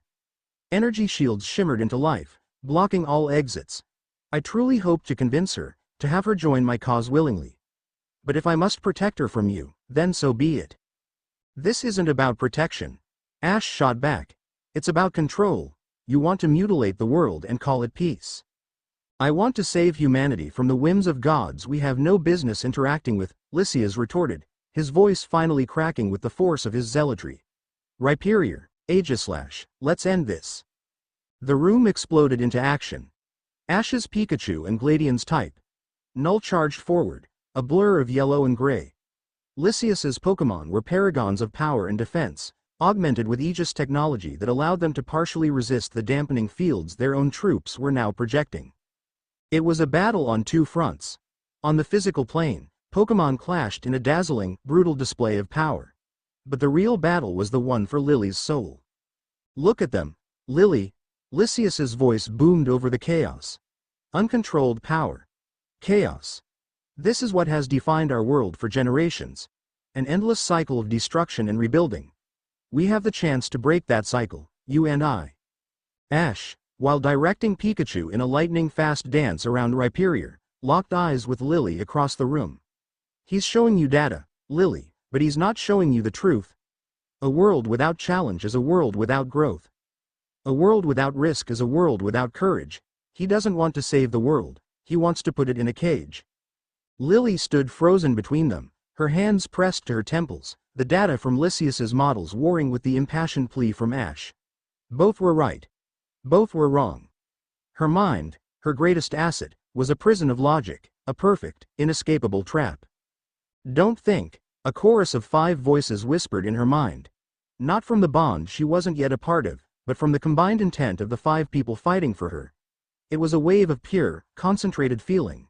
Misty's defiance, May's compassion, Dawn's ambition, Serena's nurturing spirit, and Ash's unwavering faith. Feel. And in that moment, her aspect ignited. Her knowledge was not just data and probabilities. It was the ability to see the whole picture, to understand the incalculable variables. She looked at Lysias's perfect, sterile plan, and she saw the fatal flaw he had ignored. A world without its guardians, without its gods and monsters and myths, would be a quiet, orderly world. But it would be a dead one. A hollow shell. And a hollow shell was the perfect vessel for the one thing Lysias's equations hadn't accounted for. The all-consuming hunger of the void. His cure was just a slower, more deliberate form of the disease. No, Lily said, her voice quiet but ringing with absolute clarity. You're wrong, Lysias. You're not saving the world. You're just making it an easier meal. She turned and ran towards Ash. Lysias's face contorted in fury. Stop her. But it was too late. Gladian's Sylvally, its type changed to dark, unleashed a brutal multi-attack, scattering the guards blocking her path. She reached the circle of her friends, her ninetails creating a wall of ice to shield them. The altar of the sun, she said, her breath coming in ragged gasps, her eyes shining with newfound resolve. It's the only place with a direct conduit to the dimensions of the legendaries. It's the only place the final union will work. Their escape was a desperate, fighting retreat. They battled their way out of Ether Paradise, Gladian staying behind with his Pokémon to hold the line and buy them the precious minutes they needed. They flew to Pony Island on Ash's Charizard, the sky behind them filled with the angry buzz of pursuing Aegis aircraft. They reached the altar of the sun, a vast, ancient stone dais at the top of a seemingly endless flight of stairs, just as the sun began to set. There was no time for ceremony. They took their places, Lily stepping into the final, empty spot in their circle. She took Ash's hand in Serena's, her fingers trembling, but her grip firm. She closed her eyes, ready to face the terror of the unknown, the fear of losing herself in this vast, psychic ocean. They poured their aura into the circle. White, turquoise, sapphire, diamond, and emerald. And then, a new light, a brilliant, pure silver, erupted from Lily. It was the light of a clear thought, of an unshakable truth, the light of pure knowledge. The final strand wove itself into the braid. The sacred union was complete. The world went silent. For Misty, May, Dawn, and Serena, the addition of Lily's mind was like a master librarian had suddenly entered their shared mental space, ordering the chaos, labeling the emotions, cross-referencing the memories. Her analytical mind provided a framework, a structure to their roiling sea of consciousness, making it not just bearable, but efficient. For Ash, the experience was something else entirely. As the catalyst, the central point of the fully formed bond, he felt the aura of unity unlock within him. It was not a surge of power. It was not an explosion. It was a change in perception so profound it brought him to his knees. The world dissolved. He no longer saw trees, stone, or sky. He saw the underlying code. He saw the threads of aura that wove reality together, the golden light of life, the silver strings of thought, the crimson strands of will. He saw the altar not as a structure, but as a nexus of these threads, a place where the code was thicker, more complex. He saw his friends, not as people, but as brilliant, multifaceted constellations of light, their aspects shining as their dominant colors. He saw himself as a burning, white-hot sun at the center of their new system. He could feel the spin of the planet, the pull of the moon, the life force of every living thing on Alola as a single, unified hum. And then, he looked beyond. He turned his new, impossible senses towards the void scars that littered the planet. He saw them for what Lily had described. Errors in the code. Holes. Null values where the threads of reality had been unraveled, deleted. A spreading, cosmic static. Before, the void had been a blind, hungry force. But now, with the aura of unity fully formed and burning like a star in the fabric of space-time, the static, the nothingness, the uncreator had something to focus on. The void turned. It was not a physical movement. It was a shift in pressure across the entire planet. A focusing of intent from an intent-less thing. In the center of his new, terrifying vision, Ash felt a gaze fall upon him. A gaze from 1,000,000,000,000 miles away and from inside his own heart. A gaze from something that had no eyes. It saw him, and for the first time, the uncreator had a name for its enemy. Catalyst. Chapter 5 End. Chapter 6. The weight of unity. The world came back in a tidal wave of sensory information, a deluge that threatened to drown them all. It was not a sound, or a sight, or a feeling, but all three at once, a billion threads of data pouring into a processor designed for one. Ash felt the groaning ache of the ancient stone beneath his knees, the frantic, terrified heartbeat of a pikipeck a mile away, the subtle gravitational pull of the moon on the ocean, and the taste of salt on the wind, all as a single, simultaneous event. Lily's mind, a fortress of logic and order, was a bulwark against the chaos. Her aspect of knowledge immediately began to categorize, to filter, to create psychic firewalls, but it was like trying to catalog a hurricane. Too much input. Her thought was a sharp, clinical spike of panic in the shared consciousness. Sensory overload is imminent. Cognitive functions will begin to degrade. Shut it down. Misty's will was a thunderclap, a desperate attempt to slam a door on the universe, but there was no door. Breathe. Serena's thought was a gentle, green warmth, a soothing balm on their frayed psychic nerves. Don't fight it. Feel it, together. They clung to her nurturing presence as an anchor. Following her lead, they didn't try to block the flood, but to float with it, to find the current within the chaos. The roar of a billion voices became a hum. The blinding light of a million souls resolved into a steady glow. They were still 6 individuals, but they were perceiving reality through a single, 6-lensed camera. Their escape from Alola was a blur. They moved with a preternatural grace born of their new unity. Dawn's ambition pinpointed their objective, an old, unregistered cargo route. May's compassion sensed the safest path, the one that would avoid panicked civilians. Misty's will deflected the attention of a passing Aegis patrol drone, making them seem uninteresting, just another group of travelers. Serena nurtured their dwindling physical energy, while Lily's knowledge processed flight schedules, weather patterns, and fuel requirements with the speed of a supercomputer. Ash, the catalyst, was the focal point, the conductor ensuring their individual notes formed a coherent symphony.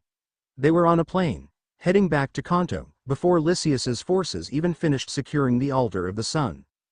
The designated safe house was the most obvious, and therefore the most overlooked, place in the world. Pallet Town. Professor Oak's laboratory, a place of peaceful research and quiet beginnings, now felt like the calm eye of a global storm. Delia Ketchum met them at the door. She was not the tearful, worrying mother of Ash's youth. The years, and the constant, low-grade terror of having a son who routinely saved the world, had forged her into a woman of quiet, formidable strength. She took one look at their exhausted faces, at the way they moved in unconscious synchronicity, and seemed to understand everything without needing a single word. She simply opened her arms and enveloped Ash in a hug. Through the bond, the 5 women felt the hug as if it were their own. They felt the unconditional love, the deep well of maternal pride, the terror for his safety. It was a profoundly intimate moment, multiplied by 6. May and Serena began to cry silently. Misty turned away, her throat tight. Dawn stared, her strategic mind momentarily blanked by an emotion so pure. Lily's analytical brain simply flagged the sensation as anomalous, powerful, positive stimuli. They're all tired, Delia said, looking at the women over Ash's shoulder, her gaze kind and knowing. And hungry. I've made stew. The lab became their sanctuary, their training ground.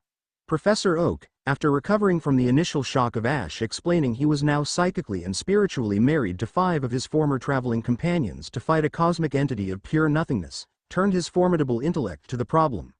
He, Lily, and a very flustered Tracy Sketchit began the impossible task of trying to quantify the aura of unity.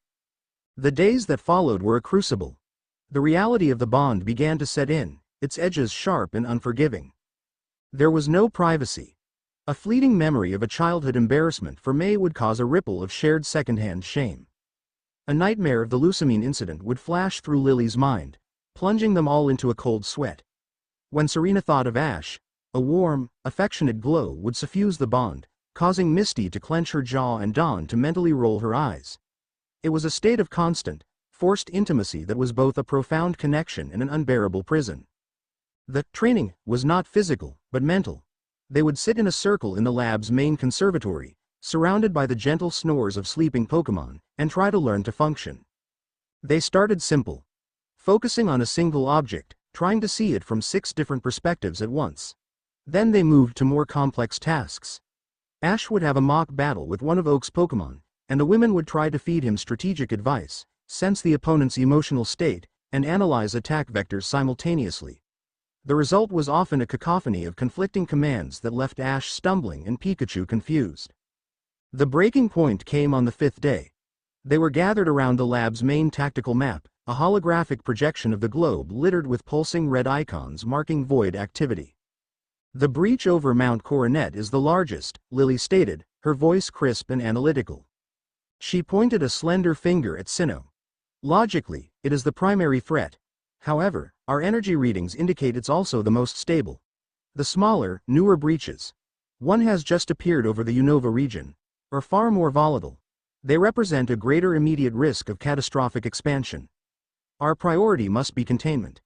We need a plan. We need to understand our limits, test the purification ability on a small scale, gather more data. Data? Misty cut in, her voice sharp with disbelief. She slammed her palm down on the console, making the hologram flicker. Lily, people are dying. While you're here gathering data, that thing is eating our world. We have the ultimate weapon, and you want to sit around reading the instruction manual? It is not a weapon, it is a part of us, Lily retorted, her usual composure cracking. The tremor was back in her hands. To use it recklessly would be like performing surgery with a chainsaw. It's illogical, it's dangerous, and it is the kind of thinking that led my mother to open an ultra wormhole in her living room. I'd rather go down swinging than die clutching a spreadsheet, Misty shot back. She's scared, May's thought was a wave of empathy washing through the bond. Lily is terrified of making a mistake again. Her fear is going to get us all killed, Misty's thought was a spike of pure, frustrated will. Misty has a point, Dawn said, stepping forward. Her ambition had returned, tempered but still sharp. A purely defensive strategy is a losing one. We need to be proactive. We should use the bond to strike at Aegis.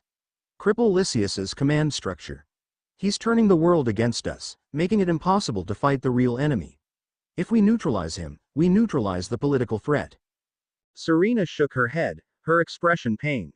And what happens then? We become the villains he claims we are. We use this power to attack people. No. The bond is for healing, for nurturing. Not for fighting human wars. We need to focus on purifying the blights, healing the land, showing the world we're here to help, not conquer. That's naive, Dawn countered, her voice hardening. You can't heal a world that's actively trying to kill you. The room was now split into factions, the argument raging both verbally and psychically. Will versus caution. Ambition versus nurture. It was a perfect, terrible reflection of their core aspects at war with one another. And at the center of it all was May. The aspect of compassion. She was the emotional switchboard for their psychic civil war. She felt Misty's righteous fury as a burning heat in her own chest. She felt Lily's cold, crippling fear as an icy knot in her own stomach. Dawn's ruthless pragmatism felt like a sharp edge in her mind, and Serena's desperate plea for peace was a heartbreaking ache. The conflicting, violent emotions poured into her, amplified by the bond, with nowhere to go.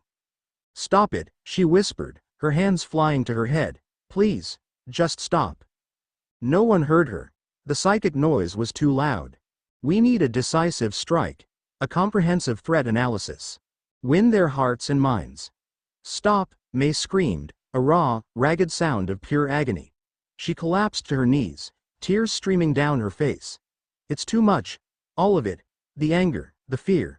It hurts. I can't breathe. Her breakdown was a psychic shockwave that silenced them all. They felt her pain, her suffocation, as if it were their own. They were drowning in the toxic feedback loop of their own conflict, and May was at the epicenter. Ash was by her side in an instant, Serena right behind him. The argument was over, replaced by a chilling, shared guilt. They had been so focused on their own perspective that they had failed to see they were tearing one of their own apart. They were a family, and they had just turned on each other with a viciousness that would have made Alyssa proud. That night, sleep did not come easy. They retired to their separate rooms, but the bond remained, a tense, humming wire of unresolved conflict and regret. As they drifted off one by one, their consciousnesses did not find peace, but instead converged, drawn together into a shared, liminal space. The dream began in Pallet Town. A perfect, sun-drenched afternoon from their collective childhoods. The six of them were kids again, laughing as they chased each other through the tall grass of Professor Oak's ranch. The feeling was one of pure, unadulterated nostalgia and peace. It was a fantasy of a simpler time. A life they could have had. But the sky began to darken, the colors bleeding away as if the world were a watercolor painting left out in the rain. The laughter of their childhood selves became distorted, mocking. The peaceful town square warped, the buildings twisting into jagged, unnatural shapes. A figure stood in the center of the square. It looked like a celebi, the small, green guardian of the forest. But this one was wrong. Its body was a shimmering, glitching silhouette of shadow and static. Its large, innocent eyes were replaced by two burning pinpricks of violet light.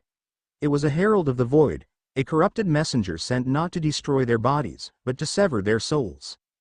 The shadow celebi raised its small hands, and the dreamscape fractured, splitting into 5 separate prisons of the mind, with Ash as the helpless spectator, chained to the dying fountain in the center of the square. Misty found herself back in the cerulean gym, the cheers of a crowd echoing around her.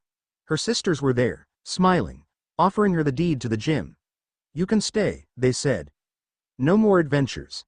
No more cosmic horrors. Just you, your Pokémon, and the life you always wanted. Simple. Safe. Yours." It was the temptation of normalcy. May was in a beautiful, serene garden, surrounded by Pokémon that were happy and whole. There was no pain, no fear, no suffering. Her Blaziken rested peacefully at her side. A voice whispered on the wind, "You don't have to feel their pain anymore. Here, there is only peace. You don't have to carry their burdens." It was the temptation of tranquility. Dawn stood on the grand stage of the Sinnoh Grand Festival. A massive trophy was in her hands, and the crowd was chanting her name, and hers alone. "You did it," her mother's voice said, filled with pride. "All by yourself. You didn't need him. You didn't need them. This glory is all yours. You are the greatest top coordinator in history." It was the temptation of pride. Serena was in a small, sunlit cottage in Kalos. Ash was there, older, his face free from the lines of worry. He smiled at her, taking her hands. There was no bond, no other women, no psychic noise. "It's just us," he said. "The way it was always meant to be. Just you and me. A simple, perfect love." It was the temptation of singular devotion. Lily was in a vast, white library that stretched to infinity. Every book contained a perfect, irrefutable truth. There were no emotions, no messy variables, no fear of failure. Just pure, clean, beautiful data. "Here, everything makes sense," her father's voice echoed from the shelves. "Here, you will never be wrong again. Here, you are safe from the chaos of the heart." It was the temptation of certainty. The herald was clever. It wasn't attacking them with monsters. It was offering them their deepest, most secret desires. It was preying on the very insecurities that had fueled their argument, trying to convince them to sever the bond themselves, to retreat into the safety of their own selfish dreams. Ash watched in horror, struggling against invisible chains. He could feel their wills beginning to waver. The temptations were too perfect, too seductive. The bond began to fray, the strands of light connecting him to them thinning, threatening to snap. "No," he thought, a desperate, silent roar, "I won't let you." He couldn't break the chains with physical strength. He couldn't fight the herald with a Pokémon. He had to use the one weapon it couldn't understand, the bond itself. He stopped fighting the chains and focused inward, reaching out along the 5 fraying threads of light. He didn't send a command. He sent a memory. He sent the feeling of Misty's hand grabbing his as they leapt from the ferry. He sent the shared awe of calming Rayquaza with May. He sent the feeling of leaping into the distortion world, trusting Dawn completely. He sent the wave of overwhelming gratitude he felt for Serena's sacrifice. He sent the surge of pride he felt when Lily finally chose her own path. He reminded them not of the burden of the bond, but of its strength. Not of the pain, but of the triumph. And then he reached out to the aspects themselves, the very ones that had been at war. "Lily, analyze it. What is this thing?" In her dream library, Lily looked up from her books. The temptation faltered. A problem needed to be solved. Her thought shot back, sharp and clear. "It's a psychic parasite. A corrupted temporal Pokémon. It feeds on regret. It's not creating illusions, it's pulling from our own memories. it's anchored to our past. Serena, our bond is fractured. Heal it. In her idyllic cottage, Serena looked at the dream Ash. He was perfect. But he was hollow. Her nurturing power flowed out, not to the dream, but back along the thread, strengthening the connection, weaving the frayed strands back together. May. Lily said it's feeding on our pain. Can you feel the Celebi's own suffering beneath the corruption? In her peaceful garden, May closed her eyes. She reached out, past the temptations, and felt the core of the herald. Beneath the layers of void static, she felt a tiny, whimpering consciousness. A creature in agony, enslaved, its time-bending powers being twisted. Her compassion flowed out, not to fight it, but to soothe it. Dawn, we need to focus. One goal, not victory, but purification. Unite our intent. On her lonely stage, Dawn looked at her trophy. It was cold, empty. Her ambition, her drive, found a new, sharper focus. Not glory for herself, but freedom for them all. She channeled that fierce intent into the bond, a diamond-hard spear of purpose. Misty, now, we have to reject it. Give us the will to break free. In her quiet gym, Misty looked at her sister's smiling faces. It was a lie. A comfortable, beautiful lie. And she had never been one for comfort. Her aspect of will erupted, a furious, turquoise supernova of defiance. Get out of our heads. The 5 temptations shattered like glass. The dreamscape reformed, the 5 women now standing beside Ash, no longer children, but guardians, their aspects blazing around them like coronas. The shadow Celebi shrieked, its illusions broken. It lunged at them, a creature of pure psychic despair. Ash met its charge. He didn't throw a punch or call an attack. He opened the bond completely, channeling the perfect synthesis of his partners. Lily's analysis pinpointing the core of the corruption, Serena's nurturing energy weaving a healing matrix, May's compassion soothing the creature's pain, Dawn's ambition focusing their power into a single point, and Misty's will giving them the strength to impose their reality over the voids. The aura of unity flared, a brilliant, 6-colored light. It did not strike the herald. It enveloped it. It was not an attack, it was a cleansing. An exorcism. The shadows were burned away. The violet light in its eyes was extinguished. The static dissolved, leaving behind a small, frightened, and whole Celebi. The act of purification was so pure, so potent, that Ash felt a psychic recoil through the cosmos. A distant, infinitesimal shriek of frustration from the void itself. They had not just swatted its fly, they had hurt its hand. The dream dissolved. They all woke up at the same time, gasping, sitting bolt upright in their separate beds. The bond was calm, quiet, and stronger than ever. The argument was gone. The insecurities were gone. They had been tested not as individuals, but as a unit, and they had won. A new, unspoken understanding flowed between them. They were not just a team. They were not just friends. They were a new kind of being, a family forged in cosmic fire. In the quiet hum of their shared mind, a final, chilling echo of the herald's presence remained. Not a threat, but a message. A memory of a thought that was not their own. A sliver of the void's dawning consciousness, translated through the Celebi's mind. The Uncreator sees you, Catalyst, and it is coming. Chapter 6 End. Chapter 7. The Aegis Gambit. The dream of the herald left a permanent scar on their shared soul. It had been an attack not on their bodies, but on the very concept of their individuality, and in surviving it, they had been irrevocably reforged. The low-level psychic chatter of their bond, once a distracting and often irritating cacophony, had settled into a quiet, efficient hum. They no longer stumbled over each other's thoughts. They moved with a shared, intuitive grace, a 6-part mind thinking in perfect harmony. In the quiet sanctuary of Professor Oak's lab, their strategy sessions became models of silent efficiency. Lily would process the streams of global data on void activity, her mind a living supercomputer. Before she could even articulate a conclusion, Dawn would grasp the strategic implications, formulating proactive strike plans. May, sensing the emotional pulse of the world, would identify regions where civilian morale was at its breaking point, marking them as priorities for aid. Serena would monitor the health of their own bond, a spiritual physician sensing any flicker of fear or doubt and soothing it with a wave of nurturing calm. Misty, the eternal pragmatist, would take their grand strategies and ground them in reality, her will a sharpened stone that cut through any flawed logic or wishful thinking. Ash, at the center, was the synthesizer, the heart that pumped their combined will into decisive action. They knew they were being hunted now. The chilling message from the Uncreator was a declaration of war. They were no longer just fighting a mindless force of nature. They were fighting an awakening, hostile intelligence. The message from Lysias arrived on a Tuesday, during a torrential Kanto thunderstorm. It did not come through any conventional channel. It was a ghost in the machine, a heavily encrypted data packet that piggybacked on a weather satellite's telemetry stream.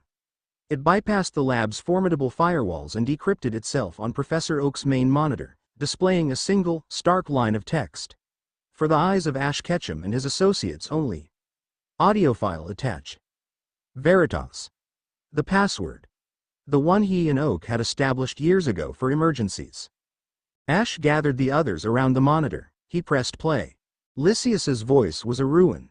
The cold, arrogant certainty was gone, replaced by a dry, ragged rasp laced with static and utter exhaustion. It was the voice of a man who had stared into the abyss and had seen it stare back. Ketchum. If you are hearing this, then my last gambit was successful.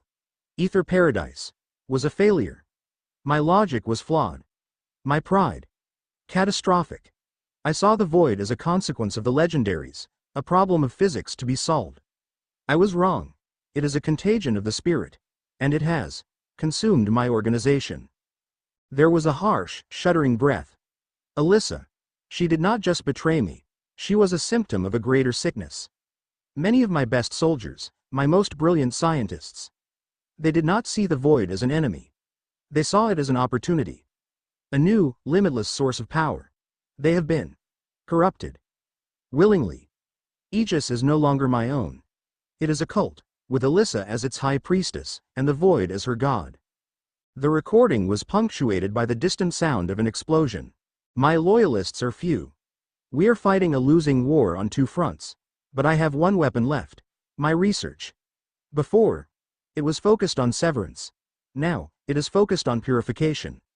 I have constructed a machine, the purification engine. In theory, it can generate a stable, null aura field to contain a major breach, preventing its expansion. But it lacks an active agent. It can build the walls of the hospital, but it has no medicine. Another pause, this one longer, heavier. Your aura of unity. It is the medicine. Together, we can seal the main breach over Mount Coronet. Permanently.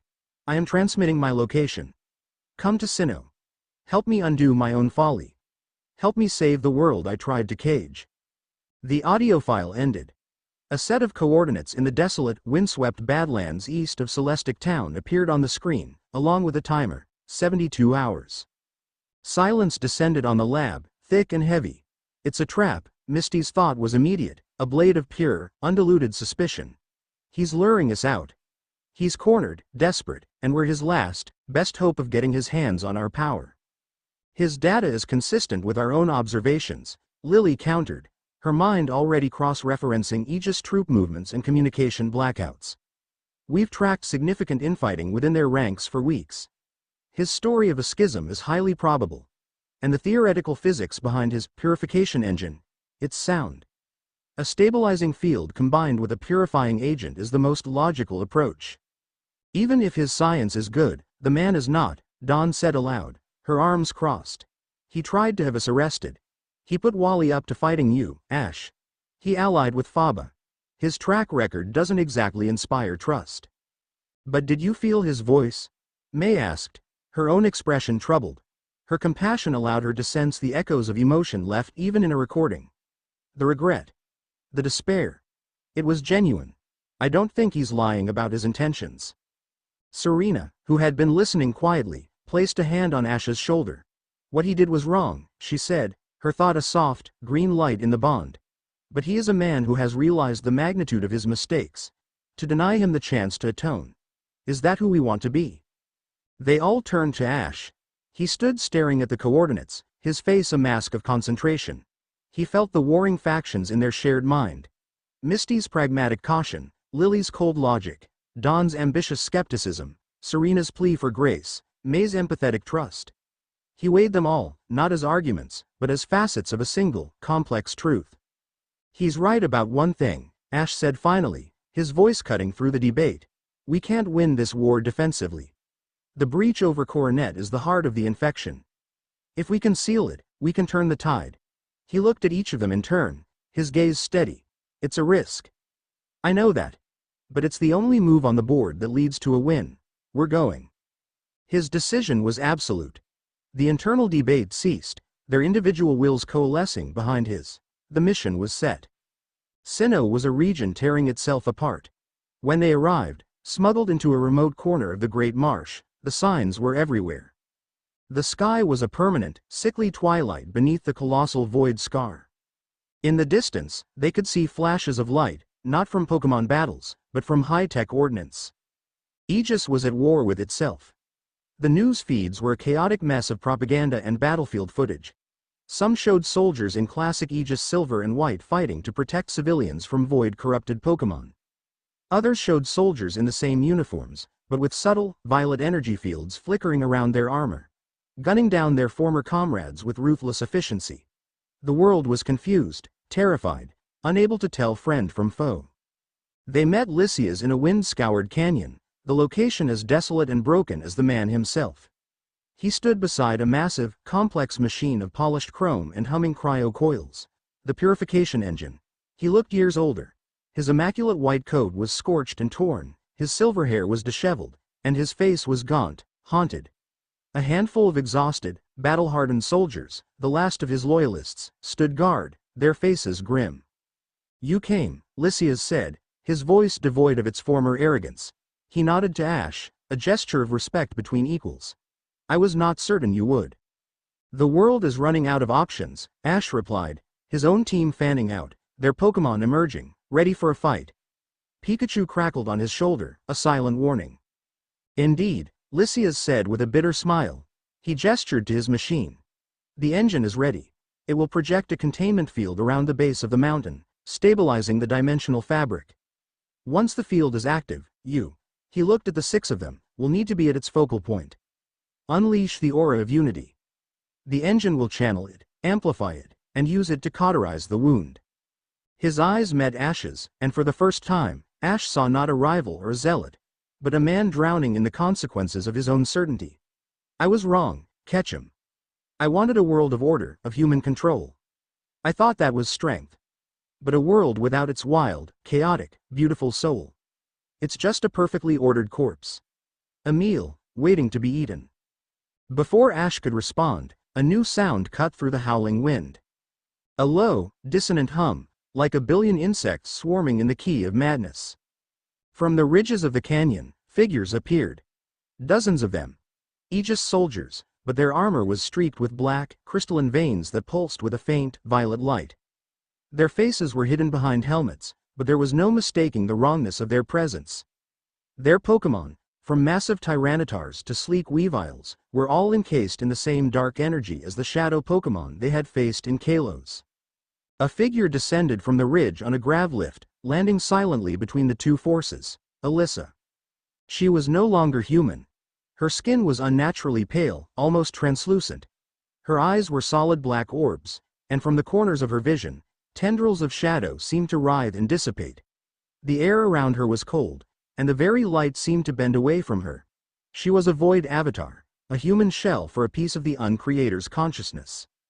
Her voice was a layered, distorted chorus that seemed to echo from inside their own minds. "Lysias, your sentimentality is a flaw you were never able to correct. And you, Catalyst. You have brought me the key I have been searching for." "Alyssa," Lysias roared, his face a mask of fury and betrayal. "You twisted my dream, my technology." "I perfected it," she replied, her head tilting at an unnatural angle. "You wanted to cage the gods. A limited, foolish ambition. I will consume them. The void is not a power source to be harnessed, it is a new state of being.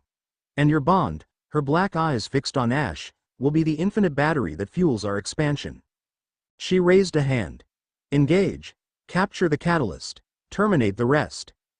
The canyon erupted into a maelstrom of light and shadow. The battle was a strategic nightmare. Alyssa's forces fought with the silent, perfect coordination of a hive mind, their shadow Pokémon attacking with a ferocity that was unhindered by pain or self-preservation. Lysias's few loyalists fought with the courage of desperation, selling their lives dearly for every inch of ground. Ash's team became a whirlwind of unified action. Their 6 minds, now honed by crisis, operated as one.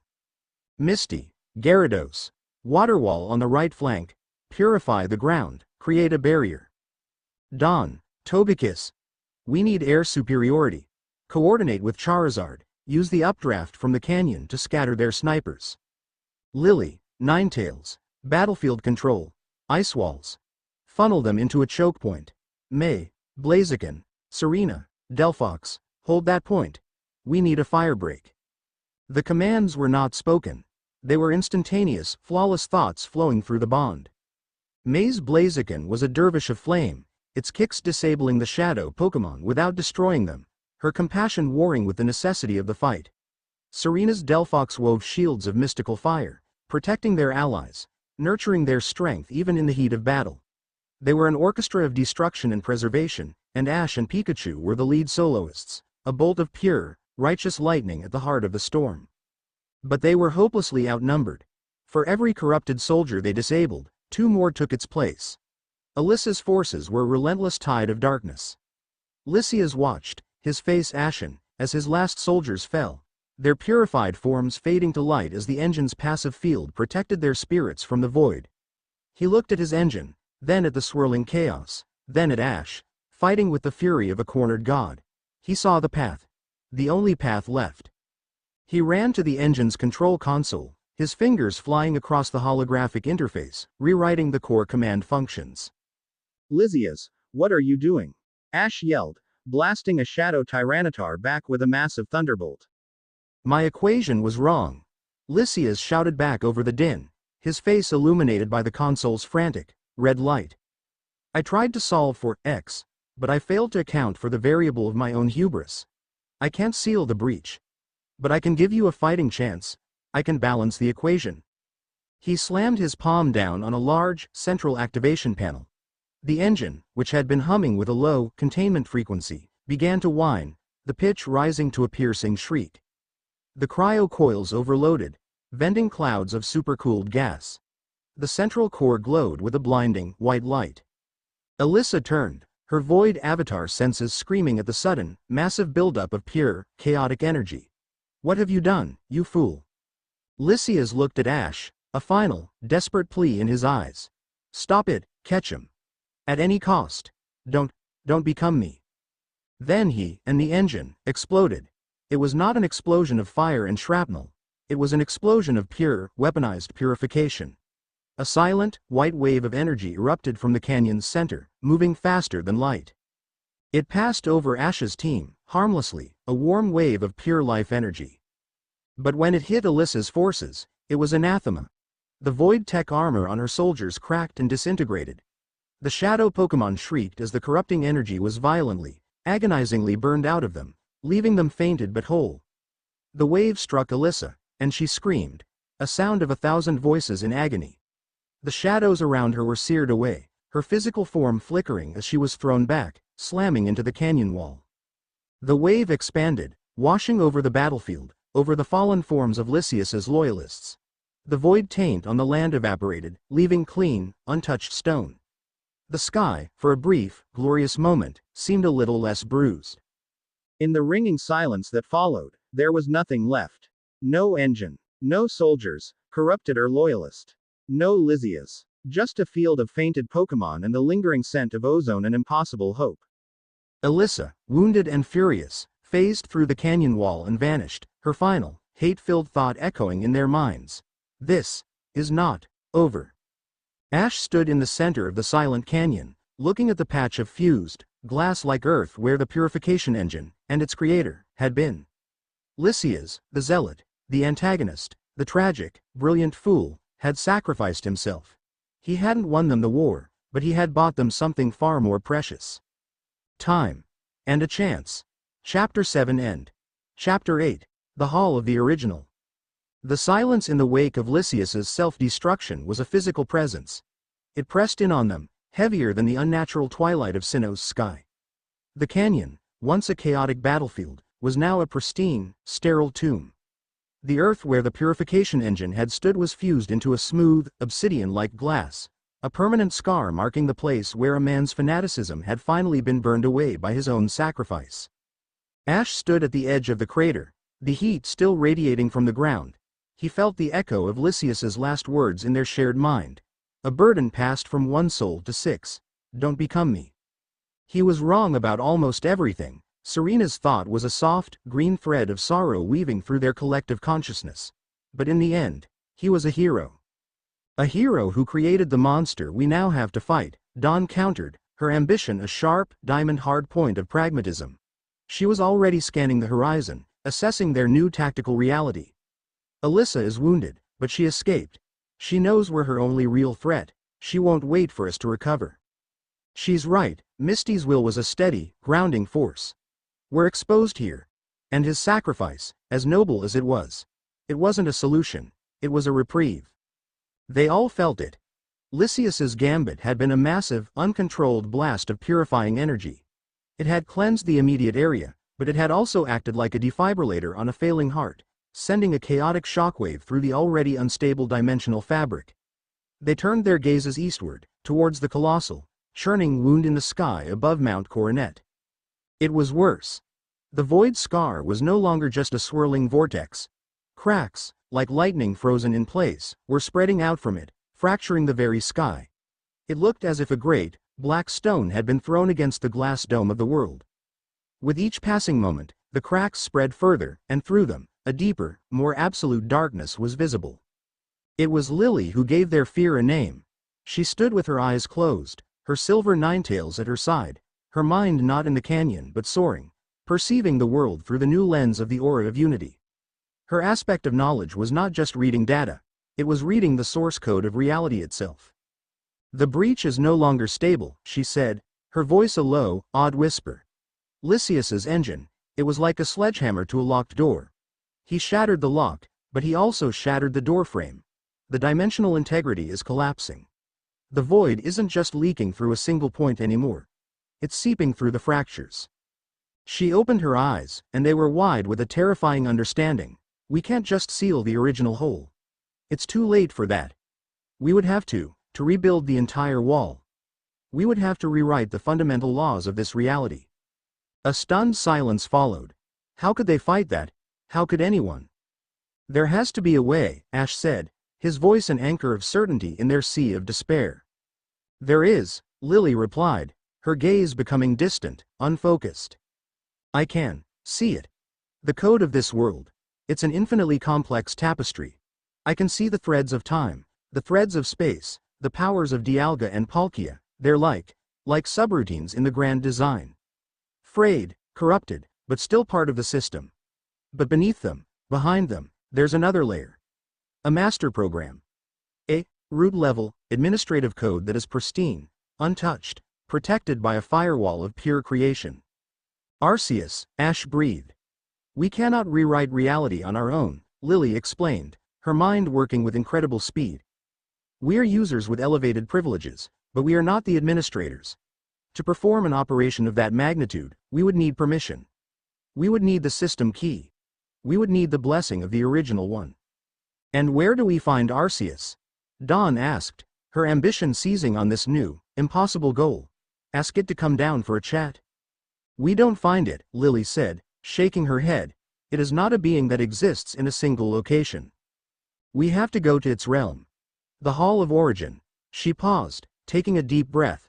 It's not on any map. It isn't a physical place in our dimension.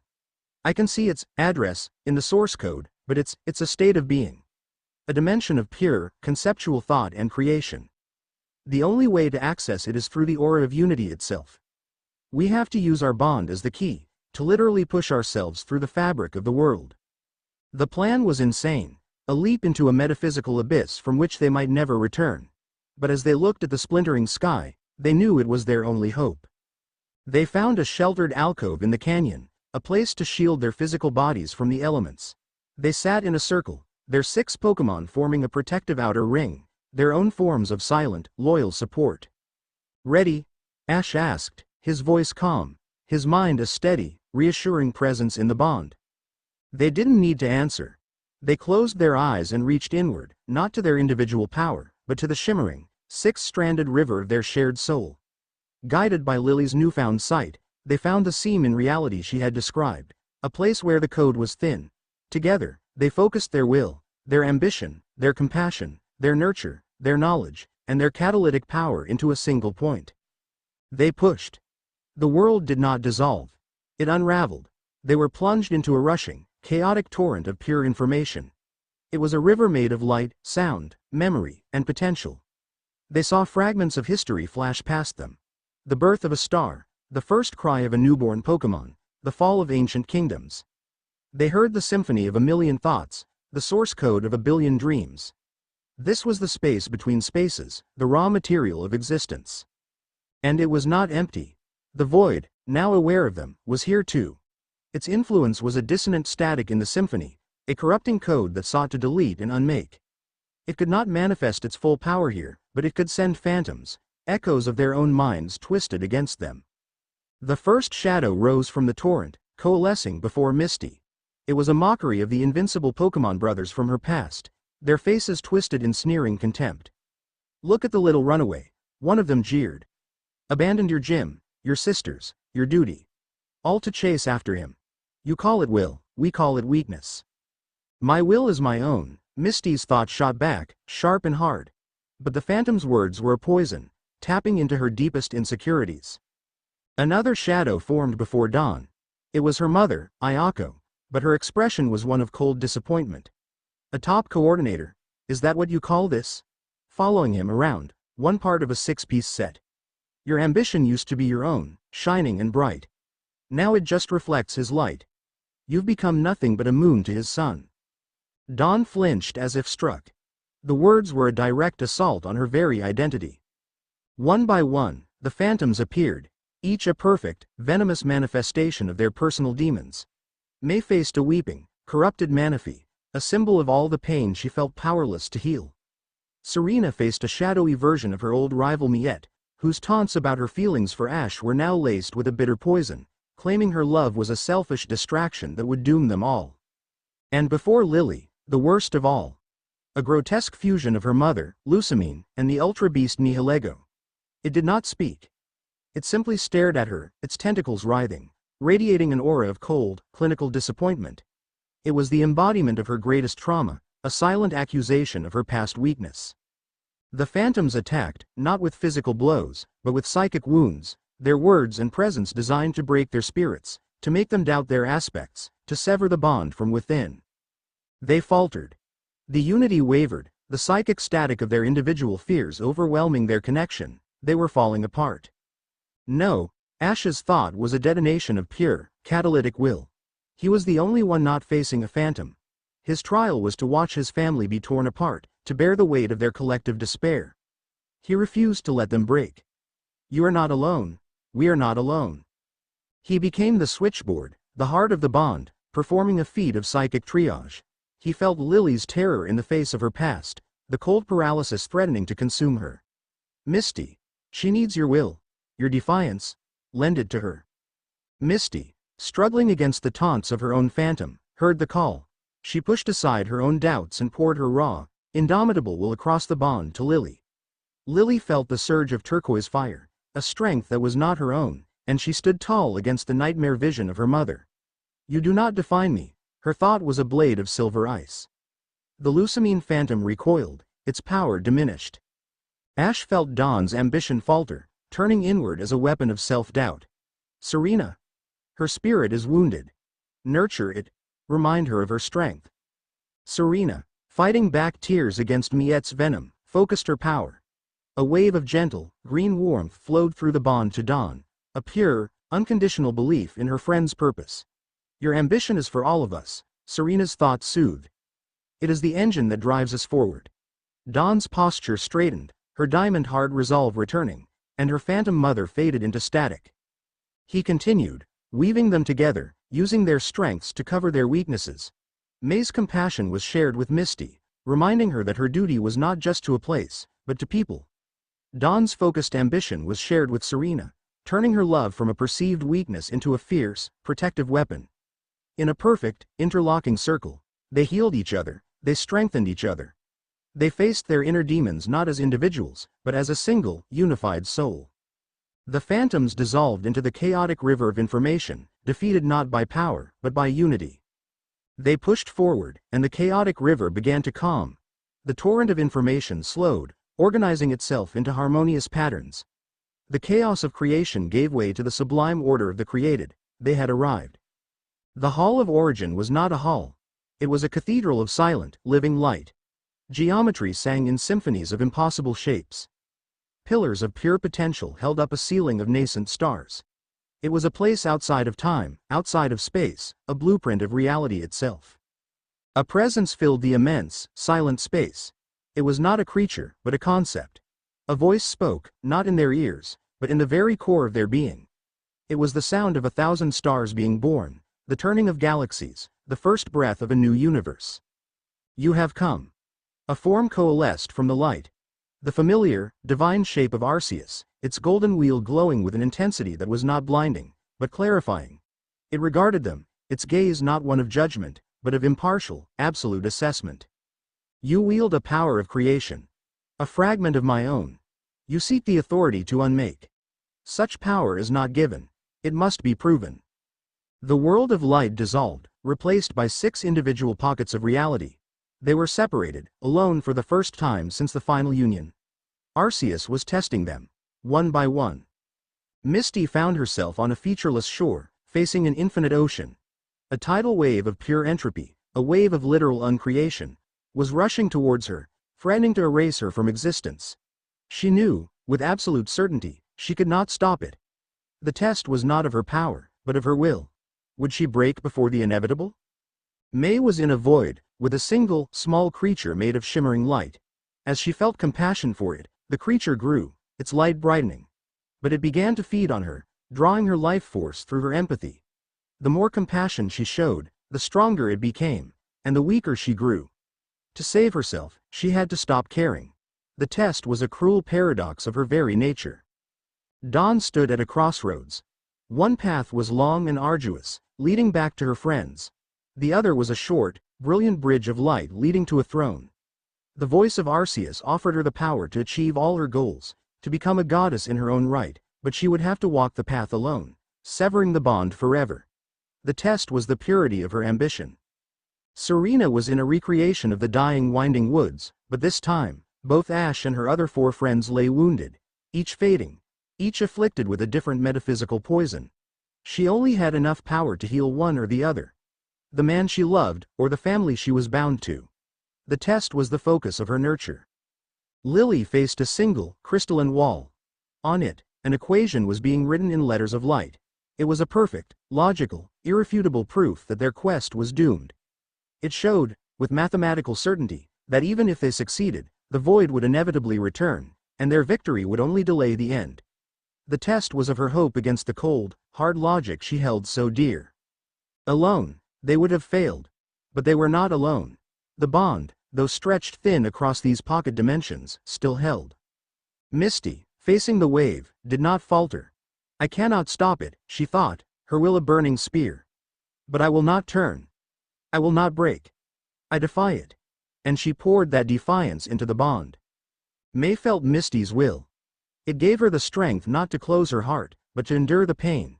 She poured her compassion out, not just to the creature, but to her friends, a wave of empathy that reminded them of their connection. Dawn felt May's compassion and looked at the throne. The glory would be hers, but it would be empty. My ambition is not for myself alone, she declared, turning her back on the throne and pouring her strengthened, selfless ambition into the bond. Serena felt Dawn's purpose. She looked at Ash, her heart breaking, then at her friends. Her love for Ash was a part of her, but her duty was to the whole. Her nurturing power flowed out, not to one or the other, but to the bond itself, a healing wave meant for them all. Lily felt Serena's healing warmth push back against the cold despair of the equation. Logic was a tool, not a cage. The equation is true, she thought, her mind racing, empowered by the strength of her friends. But it is incomplete. It does not account for us. It does not account for hope. Her knowledge, freed from despair, found the flaw in Arceus's test itself, and she poured that clarity into the bond. The tests shattered. They were once again standing together in the Cathedral of Light before Arceus. They had passed, not as individuals, but by sharing their aspects, by proving their unity was more than the sum of its parts. The bond is true. The voice of Arceus was not one of approval, but of acknowledgement. The golden wheel on its back began to spin, faster and faster. A single, golden spark, a mode of pure, conceptual light, detached from the wheel and floated down towards them. It hovered before Ash. You have sought permission. You have proven yourselves worthy of the key. Reality is yours to defend. Yours to mend. Do not fail. Ash reached out and let the spark touch his hand. It did not burn. It dissolved into him, into the bond. A divine administrator's key uploading into their shared soul. They could feel the change instantly. The code of the world was no longer just visible to them. It was tangible, malleable. They now had the authority to unmake the void's corruption. The Hall of Origin faded, and they found themselves back in the silent, wind-swept canyon in Sinnoh, the last rays of the setting sun casting long shadows from the rocks. They stood, no longer just a group of friends, no longer just guardians. They were something more. They were the last, best hope of a dying world, armed with the blessing of its creator. For a moment, they felt a surge of triumph, of hope. They had done it. They had faced the ultimate test and had been found worthy. Then, they looked towards Mount Coronet, and their hope died. The sky had not just cracked. It had shattered. Great, continent-sized shards of what used to be the sky hung suspended in the air. And through the vast, gaping holes between them, there was no twilight, no stars, no night. There was only the pure, absolute, and terrifyingly patient nothing of the void, looking down upon its world. Chapter 8 End. Chapter 9. The siege of Sinnoh. The triumph of the Hall of Origin evaporated like a phantom's breath in a hurricane. The divine authority they had earned, the key to mending reality, felt like a single drop of rain trying to quell a global inferno. The sky was gone. It was not dark, not cloudy, not night. It was an absence. Great, impossible shards of frozen twilight and bruised sunset hung suspended in the air, their edges sharp and defined. Between these floating continents of what used to be the sky was a seamless, starless, depthless anti-color. It was the color of a universe that had never been born. Through the bond, they felt the truth of it. It was not a hole leading to somewhere else. It was the uncreator, manifesting. A sentient absence pressing down, its very presence a paradox that was causing reality to fray at the seams. It was a soundless, grinding pressure on their shared soul, the feeling of being actively, methodically, and patiently deleted. Their descent back towards the ravaged slopes of Mount Coronet was a flight through a dying world. They saw the effects of the full breach firsthand. A forest on a lower slope suddenly flickered, and a perfect, circular section of it simply vanished, leaving behind a scoop of sterile, featureless earth. A flock of staraptor, flying in formation, passed through an invisible line in the air, and the ones on the end of the V formation winked out of existence without a sound. This was not destruction. It was erasure. As they drew closer to the base of the mountain, they saw the battle lines. The last, desperate defense of a world on the brink. A shimmering, golden psychic barrier, vast but flickering, was being held over the ruins of Celestic Town. At its heart, Diantha's mega Gardevoir strained, its body trembling with the sheer effort of holding back the encroaching nothingness. Below, Lance's 3 Dragonite were a furious orange blur, blasting back shadowy, half-formed creatures that seemed to crawl out of the fractured reality. Void hounds, things of teeth and static that were not corrupted Pokémon, but raw manifestations of the Uncreator's will. Near the entrance to the mountain pass, Stephen Stone's gleaming Metagross stood as a fortress of steel, shielding a terrified group of refugees, while Wallace's melodic sent waves of purified water to dissolve the void hounds that slithered too close. Even old friends were here. Brock's Steelix formed a living wall, its massive body taking the brunt of a reality-erasing pulse. Iris's Haxorus fought with the wild fury of its Univin home, a dragon raging against the end of all things. Gary Oak, his face grim and smudged with soot, was coordinating a tactical retreat, his Blastoise's hydro cannons providing cover fire. The champions, the elite, the best and bravest of their world, were all here, and they were all losing.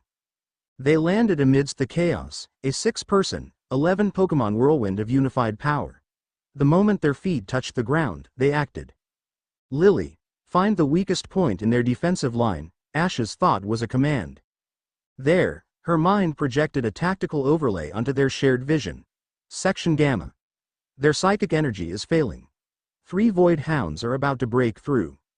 Misty, Dawn, with me. It was a blur of motion. Ash, Misty, and Dawn broke from the main group. Misty's Gyarados, summoned in a blast of light, met the hounds with a torrent of turquoise-infused water that did not just blast them, but defied their existence, causing them to unravel. Dawn's Togekiss provided air support, its aura sphere, charged with the diamond light of her ambition, striking not just with force but with a conceptual intent to exist that was anathema to the void. Ash and Pikachu were the spearhead, a flash of white and yellow, purifying the very ground where the hounds had stood. The breach was sealed in seconds. The other champions stared, their own desperate struggles momentarily forgotten. They saw not 6 individuals, but a single, fluid fighting entity moving with an impossible, silent coordination. Cynthia was the first to approach them, her Garchomp at her side, her expression a mixture of grim relief and profound awe. "Ash," she said, her voice strained over the din of the losing war. "We saw the sky shatter. We thought it was the end."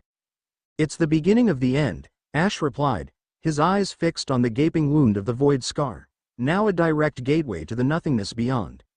"Alyssa is in there. At the heart of it." "We can't get close," Lance said, landing his exhausted Dragonite nearby.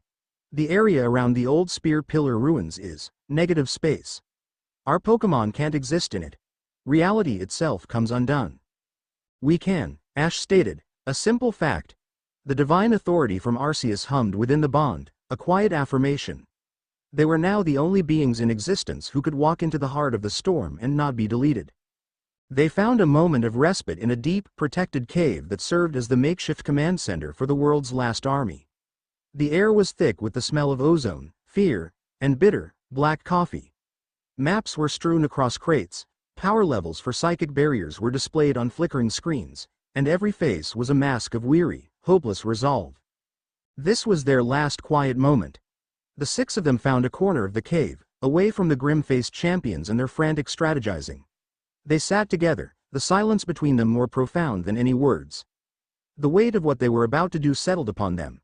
They were going on a journey into non-existence, to face a fallen friend who had become a monster, to try and mend a shattered universe. The odds were not just long, they were conceptually impossible. Serena reached out, taking Ash's hand.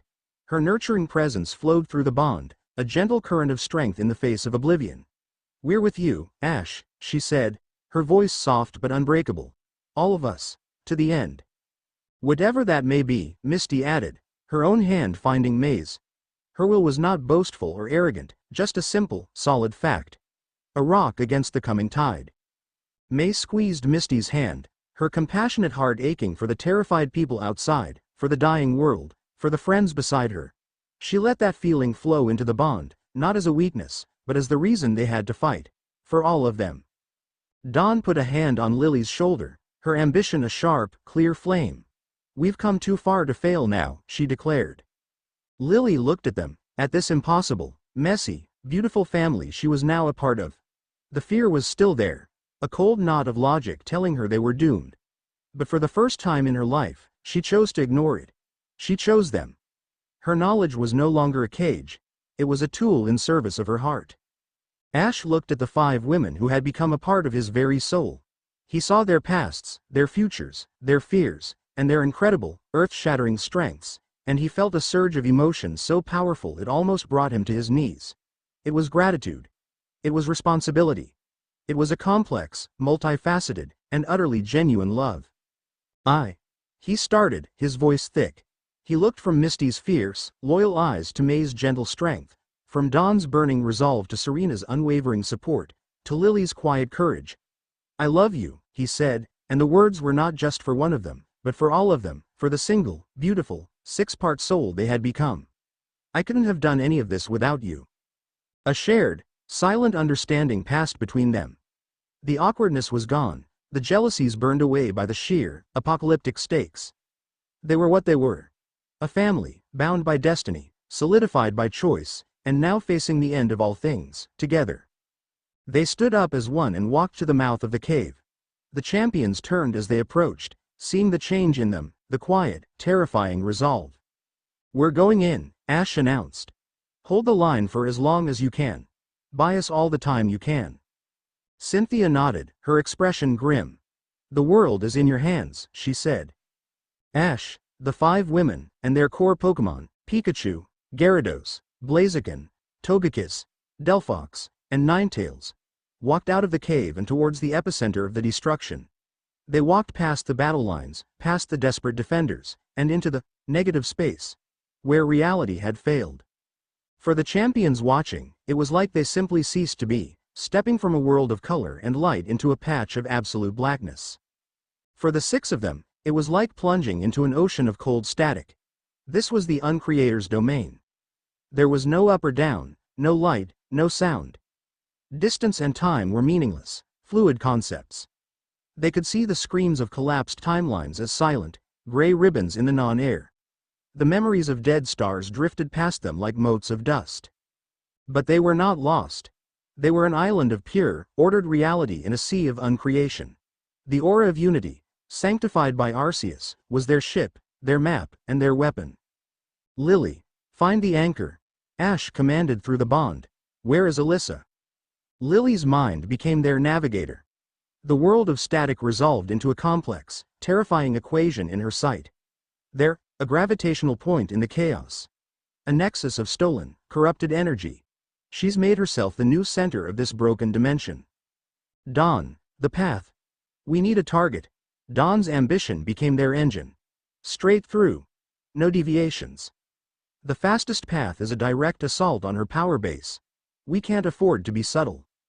A wall of pure despair rose before them. A metaphysical barrier made of the collective fear of every living thing in Sinnoh. It was impenetrable. Misty, now. Misty's will became their battering ram. A furious, turquoise light flared from their united aura. Get out of our way. The wall of despair didn't just break. It shattered, unable to exist in the face of such absolute defiance. As they moved deeper, they saw them. Dialga and Palkia. They were not fighting. They were trapped, caught in a web of shadowy, void energy, their bodies flickering, their roars of agony absorbed by the silence. They were being used as living batteries, their control over time and space being siphoned away. "May, can you reach them?" May's compassion became their song. A gentle, sapphire warmth flowed from the bond, not trying to free the 2 great dragons, but to soothe them, to ease their suffering, to remind them that they were not forgotten. Their agonized struggles lessened, their chaotic energy calming just enough to prevent a catastrophic dimensional collapse. Tears in the fabric of this non-reality opened around them, bleeding pure void energy. The very code of their existence was being threatened, unraveled by the proximity to the anchor. Serena, mend it. Serena's nurturing aspect became their shield and needle. An emerald light wove itself around their collective aura, stitching the tears in their personal reality closed, healing the damage to their spiritual forms before it could become permanent. They moved as one, a 6-part god of defiance and hope, traversing a realm of pure death. Ash was the heart, the catalyst, pumping the power of their aspects, keeping them in perfect, impossible synchronicity. Finally, they broke through the last veil of shadow and arrived at the center. The old spear pillar was gone. In its place was a throne of black, crystalline energy, and on it sat Alyssa. She was a monster. A beautiful, terrible monster of pure shadow and stolen light. Her form was a vaguely humanoid silhouette of shifting darkness, but within it, the captured, corrupted energies of Dialga and Palkia swirled. The blue light of distorted time and the pink glow of warped space pulsed within her like 2 diseased hearts. She was wearing the power of gods like a stolen coat. She rose from her throne, her layered, multitonal voice filling the void. "So, the children of the Creator have come to the heart of the abyss." Her black, empty eyes fixed on them, and they felt the full, focused attention of the Uncreator through her. "You are too late. The transformation is nearly complete. This world is already mine. You have only come to witness its final breath." Ash stepped forward, the 5 women fanning out at his back, their Pokémon taking a battle stance beside them. The full, unrestrained power of the aura of unity flared to life around them, a 6-colored sun against the absolute darkness. This world is not yours to take, Alyssa, Ash declared, his voice ringing with the combined power of the 6 souls bound to his. We're not here to witness its end. We're here to give it a new beginning. Alyssa let out a sound that was not a laugh, but the sound of tearing reality. A storm of pure nothingness gathered around her. Ash and his partners, in perfect unity, met the storm of nothingness head-on. Chapter 9 End. Chapter 10. The Aspect of Humanity. The battle began not with a clash, but with a quiet, terrifying assertion of command. Alyssa, the Void Avatar, did not attack them directly. She attacked the very principles upon which their reality was built. She raised one shadowy hand, and the corrupted, blue light of Dialga's power within her flared. She did not fire a roar of time. She simply designated a section of the non-space they occupied and declared it old. The effect was instantaneous and horrifying. Ash's Charizard, poised to unleash a flamethrower, was suddenly covered in the metaphysical equivalent of rust and decay. Its wings grew brittle, its fire sputtered into a weak ember, its roar became a wheezing gasp. It had aged 10,000 years in a nanosecond, its spirit brought to the brink of dissolution.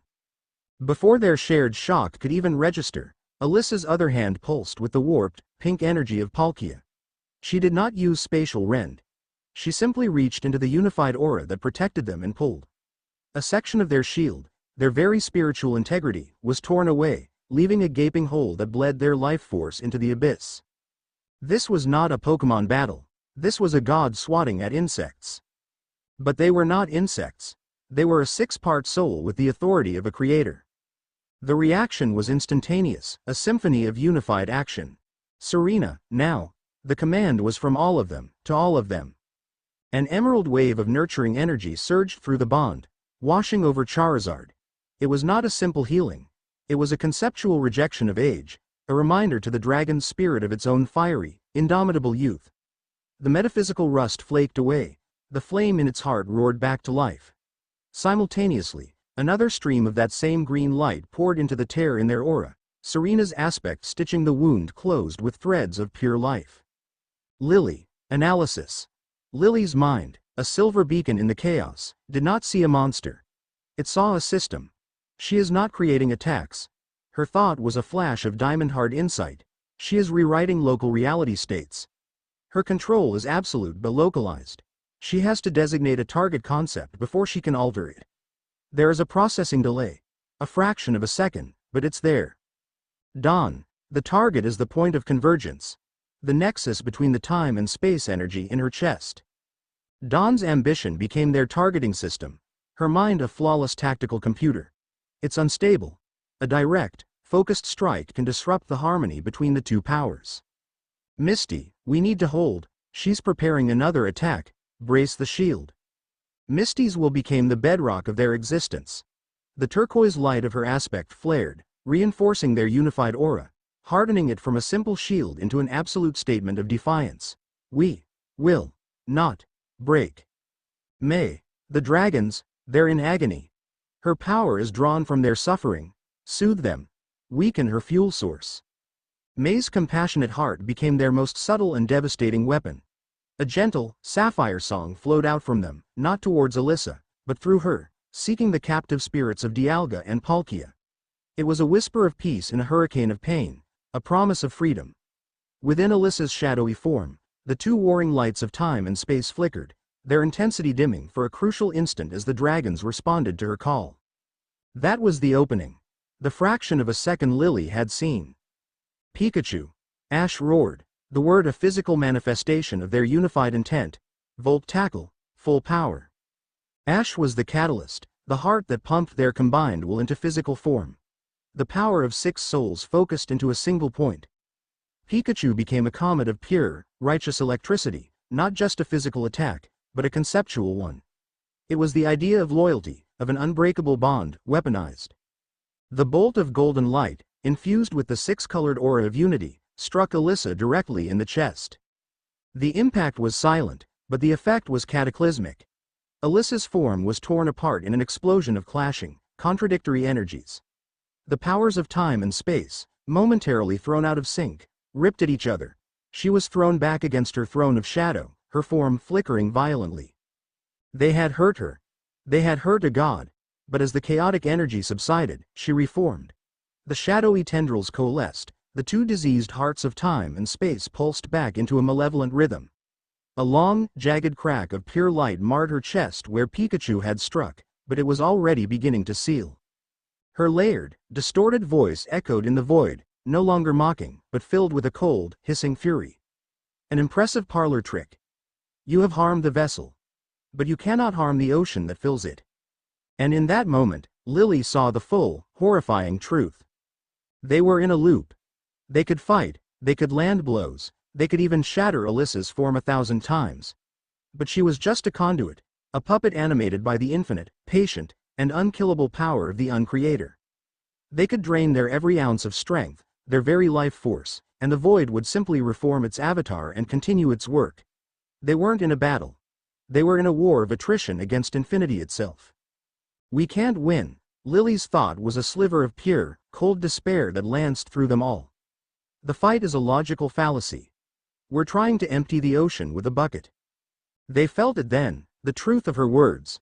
The crushing, absolute futility of their struggle. The Uncreator wasn't an evil to be vanquished. It was an opposing fundamental principle of the cosmos. To destroy it would be like destroying gravity. They faltered. The aura of unity flickered, and in that moment of despair, Alyssa struck again. But it was then that Lily's knowledge, pushed past the breaking point of despair, found a new path. Wait. Her thought was a tiny, flickering candle in the gale. The logic isn't the end. It's the beginning. We can't destroy the ocean. But what if we could give it a new place to be? The idea bloomed in their shared consciousness, a desperate, impossible, beautiful seed of hope. They couldn't win by fighting. The fight itself was the trap. Stop! Ash yelled, holding up a hand. Pikachu, already charging for another attack, skidded to a halt.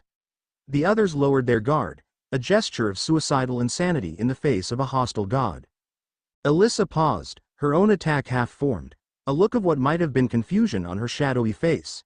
You surrender. No, Ash said, his voice ringing with a new kind of power. Not the power of a warrior, but the power of a creator. We're changing the rules of the game. He looked at his partners, a silent question in his eyes. He knew what Lily's plan implied. It was a sacrifice of unimaginable scale. He was the catalyst. The heart of the bond. If a permanent solution was to be made, a permanent anchor would be required. It has to be me, he said, his voice soft, but his thought a clear, unwavering bell in the bond. I'm the catalyst. I will become the anchor for the new realm. The gatekeeper. The refusal was instantaneous. A 5-part roar of absolute, unified rejection. Like hell it will be. Misty's voice was a low growl. Her thought was a fortress wall. We started this together. We finish it together. That's a loser's strategy, Ash, Dawn declared, her ambition burning away any thought of martyrdom. A true victory is one where we all see the next sunrise. We don't leave family behind, Serena whispered, stepping closer to him, her hand finding his. The bond is not a tool for you to use. It is what we are. We bear this together, May said, her own voice thick with emotion. One heart, one burden. It was Lily who gave their conviction its unassailable logic. The bond is a 6-part equation, Ash. Its power is not additive. It's exponential. Remove one variable, and the entire structure collapses to zero. You cannot do this alone. We can only do this together. Ash looked at their faces, at the 5 souls who had become his own, and felt a profound, humbling wave of love and acceptance. He had been ready to make the hero's sacrifice. But they were teaching him the final, greatest lesson. True strength wasn't in one person's sacrifice, but in a family's shared resolve. He nodded, a single, decisive gesture, together. They turned to face the void avatar. They did not raise their fists, but opened their hands. They did not prepare for battle, but for creation. They let the aura of unity, their 6-colored sun, blaze to its full, magnificent potential. But they did not project it as a weapon. They turned its focus inward, and then outward, as a statement. A declaration. A cosmic broadcast aimed at the silent, hungry god behind the puppet. We see you, Ash's thought was the opening statement, calm and clear. You are the Uncreator. The principle of entropy. The silence at the end of all things. You are not evil. You are a fundamental truth of the universe. But we, Misty's thought was the counter-argument, a defiant roar, are the principle of will. The choice to exist in the face of nothingness. We, May's thought was a song of empathy, are the principle of connection. The truth that no soul is an island. We, Dawn's thought was a spear of light, are the principle of growth. The ambition to become more than what we are. We, Serena's thought was a gentle, green warmth, are the principle of nurture. The drive to heal, to protect, to build. And we, Lily's thought was a final, irrefutable QED, are the principle of knowledge. The wisdom to understand that all these things, even you, must have a place. They offered up their combined power, not as a challenge, but as a new concept. A new truth. They called it the aspect of humanity. Their capacity for love, sacrifice, defiance, hope, and understanding. It was a complex, illogical, beautiful variable that the Uncreator's simple, binary existence of being and not being could not compute. They took that power, sanctified by Arceus, and began to build. They reached into the fabric of the non-space around them and began to weave. They created a new dimension, a buffer zone between their reality and the absolute nothingness of the void. It was a world of profound silence and gray, twilight calm. A place of perfect, stable emptiness. An antechamber for infinity. As they poured their energy into this act of impossible creation, the power holding Alyssa together began to fail. The Uncreator, faced with a concept it could not understand and a solution it could not refute, began to withdraw its energy from its avatar, focusing on this new, strange phenomenon. The stolen powers of Dialga and Palkia were released. With a final, shared cry of freedom, the two great dragons dissolved into pure, conceptual light and vanished, returning to their own realms to heal. The shadowy form of the void avatar crumbled, sloughing away like dry ash. What was left, kneeling on the newly formed floor of the silent realm, was the purified, human spirit of Alyssa. The darkness was gone, but so was the fire. Her eyes, no longer black voids, were open, but they were empty, seeing nothing. She was a blank slate, a soul cleansed down to its very foundation. She cannot return. Serena's thought was one of profound sadness. Her mind, her spirit. It has been wiped clean. But she can be a beginning. With a final, gentle push, they finished their creation. The silent realm stabilized, a perfect, self-contained pocket dimension, a permanent barrier against the void's encroachment. And at its heart, they placed the silent, purified spirit of Alyssa. She would be its first inhabitant. Its eternal, unthinking warden. A silent guardian in a silent realm. It was not a punishment. It was a form of peace. The Uncreator accepted the compromise. The pressure on their reality ceased. The negotiation was over. And with a sensation like waking from a dream, they were back. They stood on the snow-dusted peak of Mount Coronet, on the spot where Spear Pillar had once stood. They were exhausted, drained to the very marrow of their souls, but they were whole. They looked up. The shattered sky was mending itself. The great, dark gaps of nothingness were shrinking, the pieces of blue sky and white cloud knitting themselves back together with seams of golden light. Within minutes, the last fracture sealed, and the sky over Sinnoh was once again a crisp, clear, breathtaking blue. The silence of the void was replaced by the roar of the wind, the distant cry of a braviary, the sound of their own ragged breaths. The war was over. They had won. Weeks later, the sun was setting over the Alalan Sea, painting the sky in strokes of impossible orange and violet. The six of them sat on the warm sand of a secluded beach on Mele Mele Island, watching the waves gently kiss the shore. Their Pokémon played nearby, a chaotic, happy tumble of fur and scales and feathers. Pikachu was snoozing on Ash's lap, his little chest rising and falling in a steady, peaceful rhythm. They were changed. The bond was no longer a new, chaotic thing. It was as natural to them as breathing, a quiet, constant hum of shared existence. They were never alone, and they never would be again. They were guardians now, their lives permanently intertwined with the fate of the world they had saved. The power of creation, the authority of Arceus, was a permanent, divine part of them. They were no longer just trainers, they were something new. No one spoke. There was no need. Serena leaned her head on Ash's shoulder. May was idly building a small sandcastle, a gentle smile on her face. Misty stared out at the horizon, her expression one of fierce, contented peace. Dawn was watching the last rays of sun glint off the water, her ambitious mind already contemplating the endless possibilities of a new day. Lily was simply observing it all, her analytical mind finally, truly at rest, cataloging not data, but the components of a perfect moment. Ash felt their collective contentment as a warm glow in his own chest. He looked at the 5 incredible women beside him, his family, his other selves. They had faced the end of all things and had chosen to build something new instead. He thought of Lysias's final warning, and a quiet, confident smile touched his lips. He had not become him. He had become them. What now? Dawn's thought was a spark of curiosity in their shared mind, a question not of anxiety, but of adventure. Ash didn't answer with words. He simply squeezed Serena's hand, felt the warmth of his whole family in the bond, and projected a single, simple feeling back to them all. A feeling of boundless, infinite possibility. A feeling of everything. Chapter 10 End.